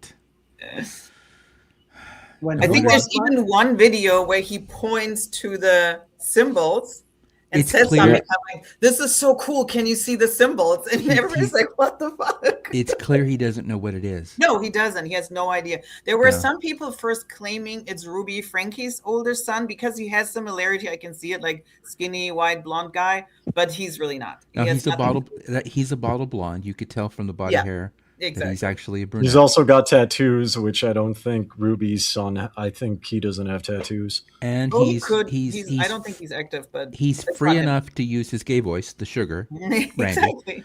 That I don't The think loose that cuts. he has. Yes. And there's another thing that I don't think you guys noticed, but as a male who is into other men, I noticed it. So, no, this guy isn't Mormon in the slightest. No, yeah, he's definitely not. He has no clue. It's almost cute how oblivious he is what he bought. I have a couple of shirts that have gotten that thin, not garment shirts, but I had garments that got that thin. Yeah, but they are so comfortable, so comfy.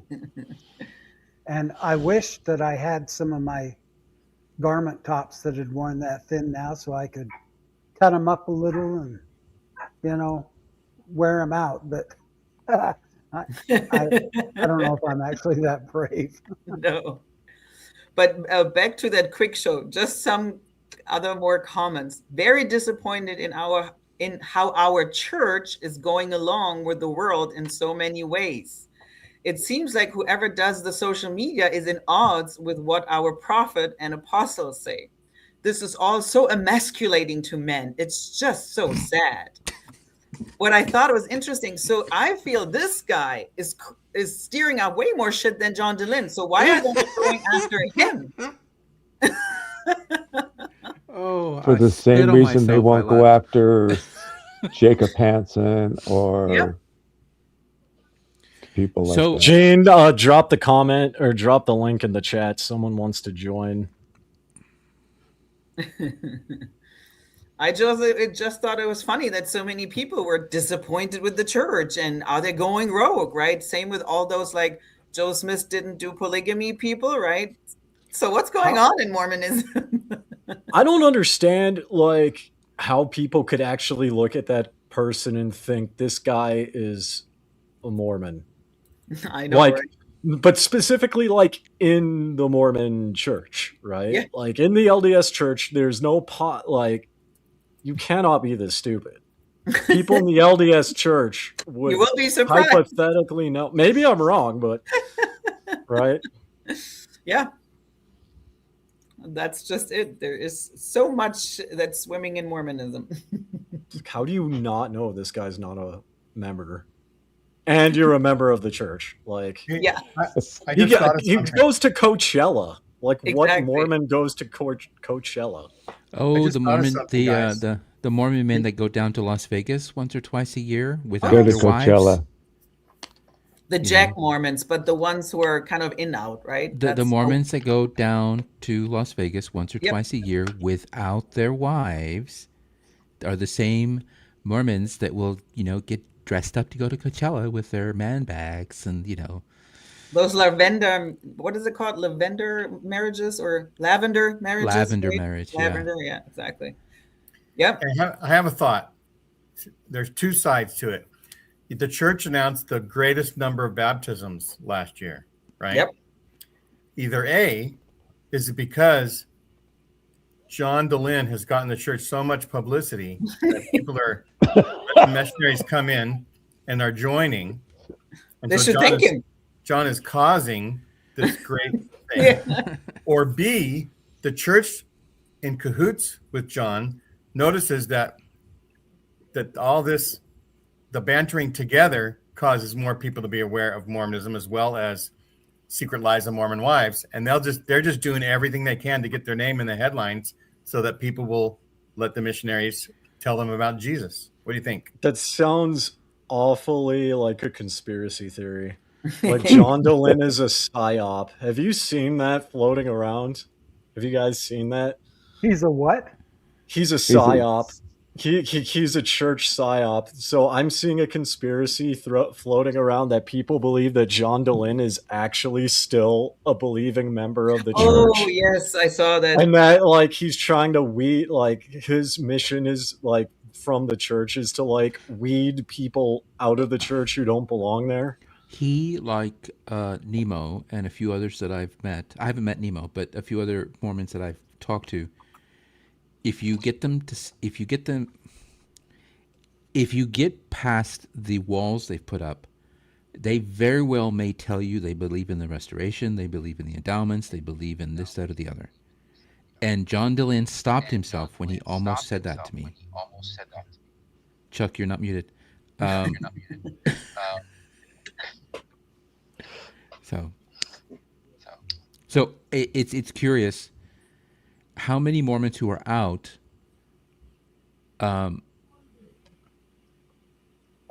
they're detached. They don't construct everything. Deconstruct. That's the thing. That's what I'm asking. Exactly. How many? And it just doesn't work for a lot of people. That's all.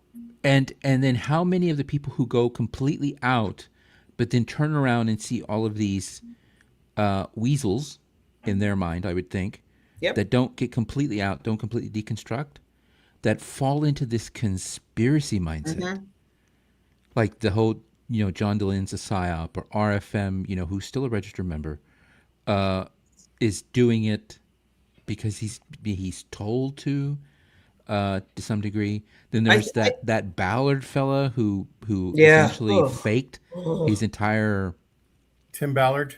Yeah. And he was essentially shown the door, and look at him. He just doubled down and is like buying into all this conspiracy nonsense. And so is this Quick guy that we have briefly spoken about.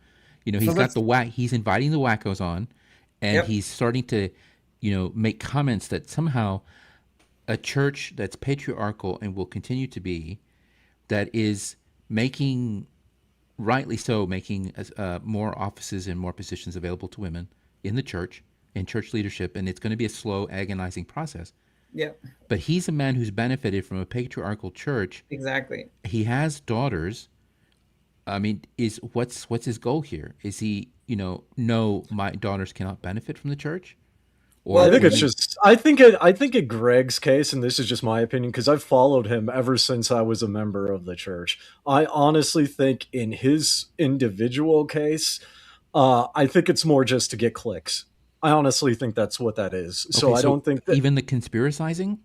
You don't think he talks? Yeah, because that gets clicks. I mean, how many viewers do we have right now compared to how many viewers does Greg get on like a video that's 2 weeks old? But reading the comments, I mean, that stuff attracts so many people. I mean, you have to have a built-in audience ready to receive crap like that. Yeah, and what does that say about the Mormon Church, that he has such a strong following? What does that say about the people of the Mormon Church? Exactly. Well, and I think it's Mormons who miss those messaging, and he gives it to him. The conservative messaging, you don't hear it anymore as harsh in general conference, so they miss that, and he is the alternative. Same with Faith Matters. Faith Matters is tailoring to the liberal ones, and they have their own state conference, which I don't understand how the Mormon Church is fine with that, but because they still keep them in that boat, right? They have their own things, but they come on Sundays, and they're good Mormons. And Britt said it once really well. For a lot of women who leave the Mormon Church, yes, it's harsh to wake up to the reality that patriarchy was shit, and we kind of always know it, but it's also really relieving to know, okay, it's shit. I can leave this. It's freeing, even though it's hard. But she said a lot of Mormon men don't deconstruct patriarchy either. So then they go in those other areas where they still hear those messaging. And that's the same with, just because you leave Mormonism and you don't deconstruct your own racism, you're still a racist. It's just, you just left the church. There's so many.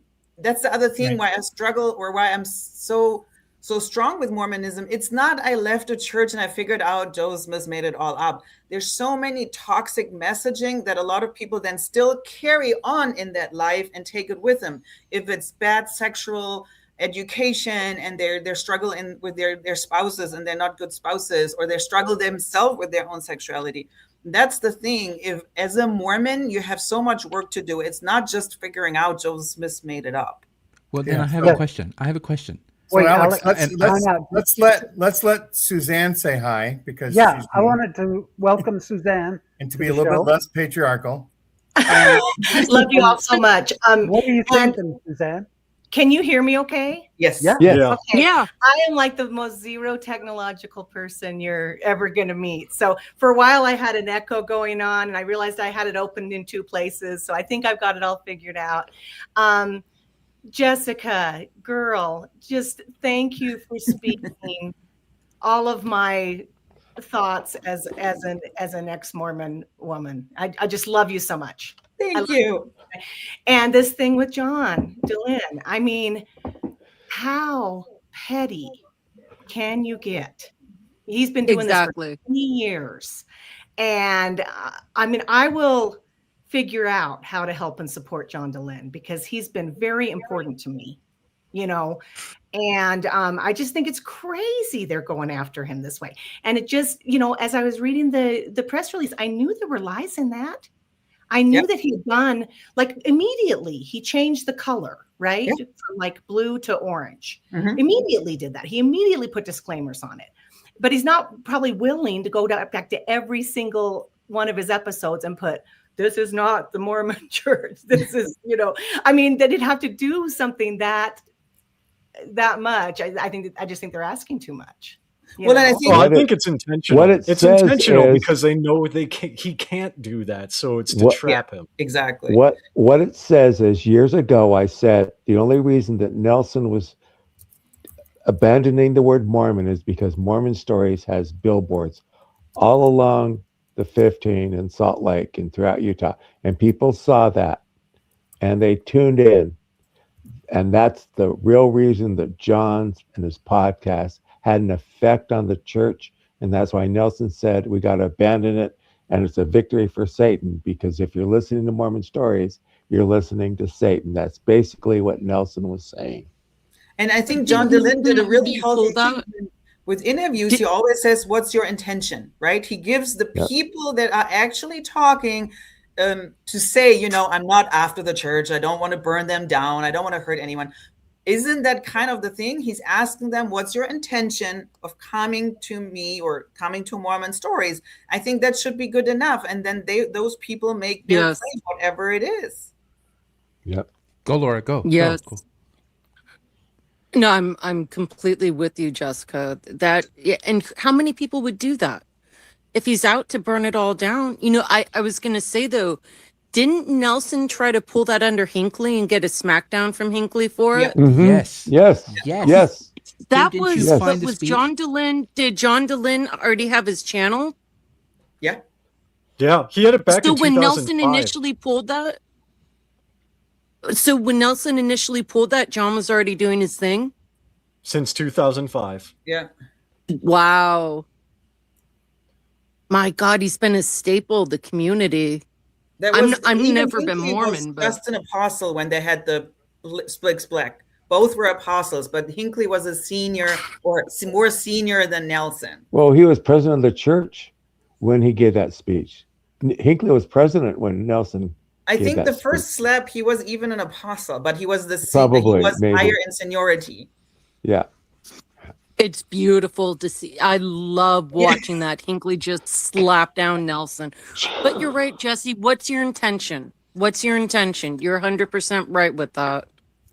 And then it's a personal story, right? That's the other thing. How can you make this into a square? It's like all of those stories are their personal experience. That's what they're sharing. There is no agenda. I mean, kind of the same with the gay agenda. There is no agenda. I don't know what the people want. There is no agenda. It's just us sharing our pain, our experiences, period. That's it. No agenda. And they can't stand that. They can't stand that somebody comes in and says what really happened to them, authentically happened to them. When somebody like Tim Rathbone tells his story, I believe him. You know, I believe it happened to him. I mean, Tim? Well, Tim Rathbone? And Tim is you know, AI. Tim is AI. These are We've already authentic discussed stories. this. These are people's real stories, and they just can't. They can't. It's not that little script that you say in Sunday school, you know, each time, and so they don't know what to do with that. Yeah. And nobody is fighting back with faithful Mormons doing the same thing. You notice that? Yeah. No. But that's why I mentioned the quick guy, right? It's like, well, he's doing something with the feathers, right? He's like claiming, the church is going rogue, or at least maybe the social media, whatever department. But how is that any better? That's still ruffling up some feathers. Well, it gets clicks and it brings in money. It brings in money to the church because Key and Ward Radio, they make money and then they pay tithing to the church. The more clicks they get, the more money they make, the more money the church makes. So you can get away with that. But to Alex's earlier point, conspiracy point, there are no ex-Mormon podcasters. They're just reptilians. Randy or Gene, I have the link to that video. It's just 2 minutes.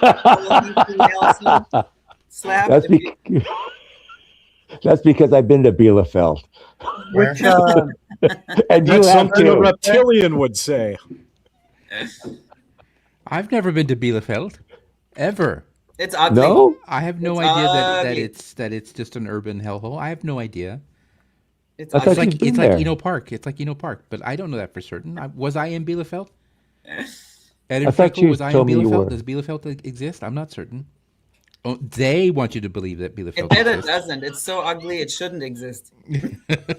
That's why I allege that Tim is AI, because he believes Bielefeld. And Gene up there talking about birds as if they're real. I mean, come on. They go to Bielefeld. Down below has a point. My qualm is, do they have to be 4 hours long an episode? John Dehlin has to be AI. There's no human being on the planet that can that long. I've always been curious about his bladder. Because Joe Rogan will take breaks, but John Dehlin's going on what, 6 hours with Sandra Tanner. Yeah. Is Sandra Tanner real?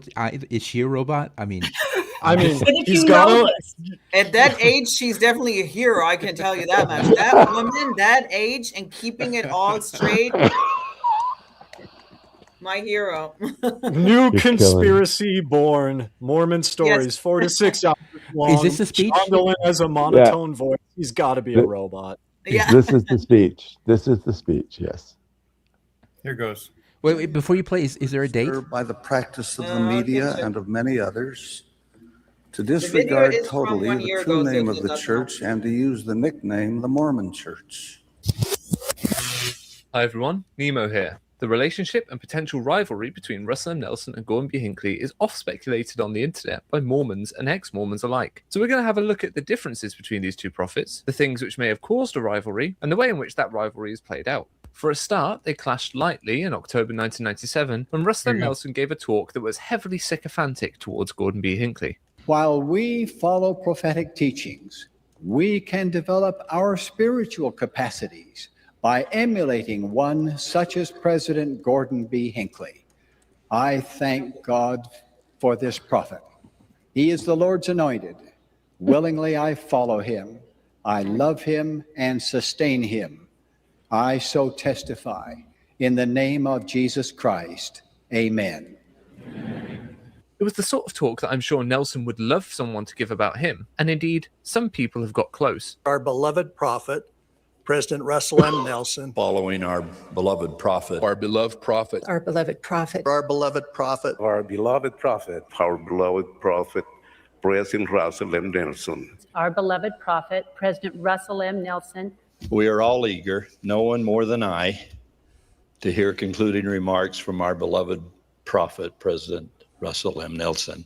However, President Hinckley seemed less okay with the gushing nature of the talk, getting up and saying, "I thought we were conducting general conference. It's turned out to be a funeral." He then caused the entire assembly to erupt into laughter when he added, completely straight-faced, that Elder Nelson had taken extreme liberty. I challenge him to a duel down in the basement of the tabernacle right after this meeting. Now, while we don't have footage of Hinckley's quip, we do have footage of President Monson, then on the First Presidency, standing up afterwards and saying,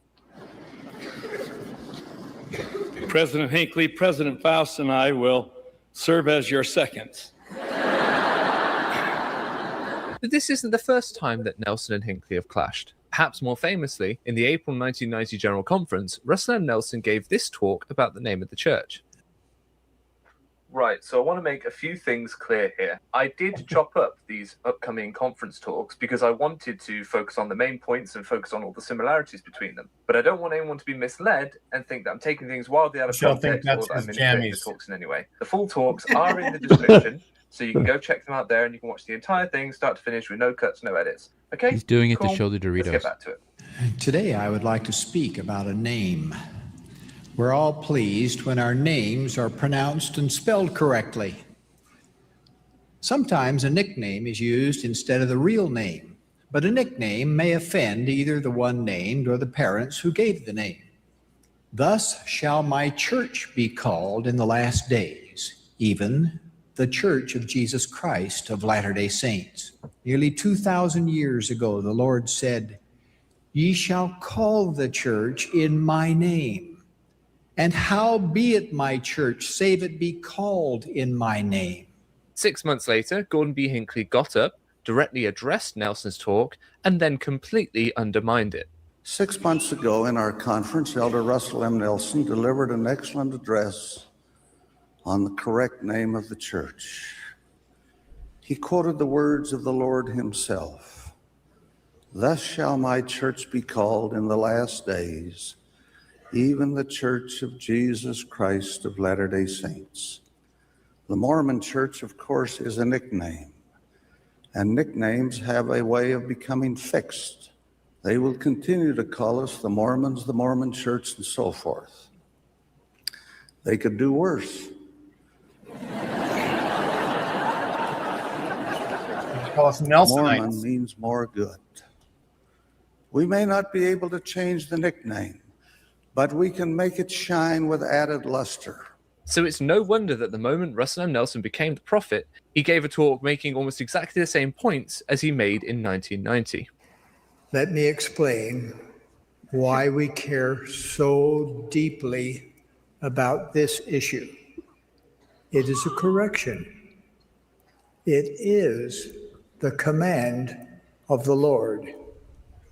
"For thus shall my church be called in the last days, even the Church of Jesus Christ of Latter-day Saints. Ye shall call the church in my name. And howbeit my church, save it be called in my name." And if we allowed nicknames to be used or adopt or even sponsor those nicknames ourselves, he is offended. And this time, he had the power to make it stick. It is as though he's been unleashed. I think we can pause. I think we know the story. But you know what just hit me? Because I always remember like the offend and it's a victory for Satan. But he also said it's a commandment now. It's like they're coming to a dick slap festival, right? It's like, no, mine is longer than yours. Now it's a commandment. It's like, what the heck, kids? Slow down. Everybody can take a piss in the sandbox. Do you have a graphic on that, Jessica, that we can watch? I wish. Yes. I mean, seriously, it's so petty. It's like kids in a sandbox fighting over the shovel. Sound like these people Hinckley would about win. you misgender me. Well, It's this just- isn't the interesting thing with the going back and forth, because what the hell was up with the multi-million-dollar I Am a Mormon campaign Exactly. that I remembered and was part of why I joined the damn church in the first place, right? Like, yeah, like that played a role to me, like actually looking into it to begin with. So it's like, And Diamond, you know What was that all was that about? patterned. Diamond, you know that was patterned after a Scientology campaign. Yep. I am a member of the Scientology Oh, church. that is so. oh, that's right. I found that. Yes. Yeah, I learned that after. It's like, So yeah, if you that had seemed been really- paying attention to YouTube just a few years earlier, you'd be a Scientologist coming on our show, no. or an ex-Scientologist. And then there was the movie Meet the Mormons, right? Like showing Yeah, how there was Meet normal the we are. Mormons. Well, there was the book Meet the Mormons. Remember? Yeah, the book too. Here you go. Gene Yeah. has it. Yes, exactly. Yeah, Meet the Mormons. There's even, well, it was even on YouTube, the bunch of random people talking about I Am a Mormon. Yeah. There's Yeah. Randy. There's Randy when he was a little boy. Going Oh to temple. boy. Aw. That's my claim to fame, is being on the cover of that book. Aw. Hey, Randy, sue the church for using your likeness without your permission. Right? Is that a joke? Is that really you? Yeah. Oh, that's funny. Oh. That's hilarious. Randy would be the only guy that would say yeah. Everybody else would say no. Hey, Randy, you should do like Jerry Maguire said, show me the money. Yeah. Right? Show me the money. Show me the money. Randy should be on that show, Truth or Consequences, or what was that? Where you sign in? What's the show where you sign in and you tell the truth? What's my line? Or to tell the what's truth? my line? Yeah, I'm Frank Abagnale Jr. And then 3 people say the same thing. My science teacher at Powell Junior High was on that show. Oh, wow. He was a butterfly collector, whatever you Enthusiast. call them, the scientific name, but he studied butterflies. Like Lepidoptera. I can't remember what they're called. That made me think of something. Maybe butterfly with a Y is singular and butterfly with an I is plural. Like hippopotami. What? What? It's just I've never alternate seen- spelling. It's just an alternate spelling. God. Oh, I've never seen it with an I. Go away. Go away. No, I'm just teasing. I know. Can I just mention that it's so interesting? I think, Jessica, you said that I'm a Mormon campaign was modeled after a Scientology campaign. Yes. And I think it was Rebecca Biblioteca that pointed out and kind of went line for line with the family proclamation. And Yes. I found that astonishing that it was like, that was, what was it? Like a born again evangelical group? It was taken from what's his name? The big preacher. Billy Graham. Oh, Billy Graham. Yeah. And you can even see where the attorneys like tried to change the sentences at the beginning, and then toward the end, they're like, hell with it. We'll just almost put it word for word. They just like got sick of doing it, you know. John should And include I just that. thought, wow. John should include that in his copyright. It's like, who's the Mormon church to sue me when they stole the Scientologist thing, when they stole the family proclamation? Who are they suing somebody for using somebody else's stuff? Well, the Masons can sue hugely. I mean, everything we do at the temple is stolen from them. So, There you go. I mean, Now that would be an incredible lawsuit. the Masons want their aprons back. My grandfather, my mother's father was a Mason. He was a higher up in the Masonry. He's passed on. Yeah. Oh, Yeah. wow. Deeply entrenched in Mormonism. So what do we do now? So this has been a fun show. We've gone longer than normal, and that's okay with me. We can still hang out and keep on the show going, because I think since we've gone past the 2 hour mark, it just is what it is. And so, but I'm gonna bounce, but you guys keep on talking, and because I don't have the superpower that John has. I can't go 2 hours and 5 minutes without. And we don't want to steal that format from him either. So we let him have that. And I think I figured out John's secret. There's a point in the conversation. Sorry, I might go in for some reason, but there's a point No, in the that's conversation Chuck's where not muted. Margie, I'm saying it wrong. Just all of a sudden she's asking all the questions. And so I think that's his bathroom break. Yeah. Oh, 4 hour interviews. It'll be the co-host for like 10 minutes. And then he'll be back on it. Yeah. That's a great point. Or should we say number 2 host? Depends on how many questions she asks. Whatever his need is. That's his gap. Right. So I'll remove myself from the show. Thanks everybody for watching. And if you, Randy, if you want to end it at some Are we? well, Are we ending the show? no, it's not. We're not ending the show. I'm just saying my thing. I might even come back in a few hours if it's still going. Well, Thanks, folks. This is awesome. okay. Good luck, John. You're leaving? Right, I gotta go. Oh. Gina, bye, Sue. Okay. Randy, we're still live. We're still live. Oh, Yeah. well, let's tell everyone the show. thank you. Appreciate Yes, you thank coming. you. Appreciate all of you listening and joining in on the chat. You all have a If great you week. want to stay over for the after show, you're welcome to do that. But I Put the guess we link should up probably again. officially Put the end link again if anybody wants to come in the after show. Yeah, put the link in because it got buried. Oh, Chuck left. Oh, Yeah, I crap. think he couldn't figure out his echo. Yeah. Well, Alex told him what he needed to do. So Yeah. Alex can fly to his house and fix it for him. Thank you, David. I don't know where I know you from, but thanks. Oh, it might be someone from my channel, actually. Maybe.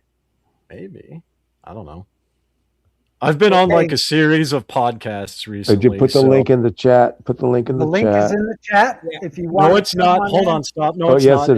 Yes, it is. No, it's the last It's one. not. It's not. It's StreamYard.com, StreamYard.com. Yeah. That's not well, it. that'll bring him into the studio. No, it No. won't. No, it won't. No, it won't. Because it's No. not highlighted. Gene, come back. Gene. Because it's Well, not then I don't know highlighted. how to put a link in. That's Here, the link I I got- got to join. Here, I threw it in the private chat. Oh, I can't put it in the... Yeah, I saw it, Dave. It's there. So, It's there. Randy, click on the private chat tab and then copy that link and then copy it over to comments.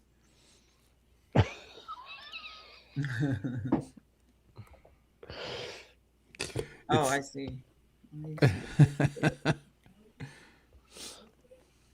It's coffee.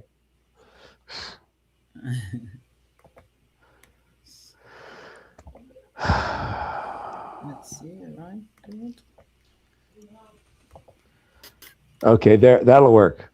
That There blue you go. highlighted. Well, that'll work. You can come in. Anybody, come on. Yeah, come on in, guys. Everyone's gonna come in. It's Gene. How do you get in? Carl, you click on the blue, click on the highlighted URL. Whatever. Yeah, you got it. I see it. It's there. You Saturday. did it. Yep. Yep. All right. All right. Yay, Randy. Yay. So Now, if anybody wants Randy, to do you know how join, to- We're still live. We're still live. do you know how to end it, Randy? Yeah, shall we end the show? End the Because I show. went to end it a few times. Wait, you got to put the link up. Yeah, you got to put the link in. Love y'all. You got to put the link Have in. a wonderful And day. coming, actually, we're going to continue this conversation on Tuesdays with Tim Yes. in just a little bit different way. Yes. And as they say, we're off like a bride's panties.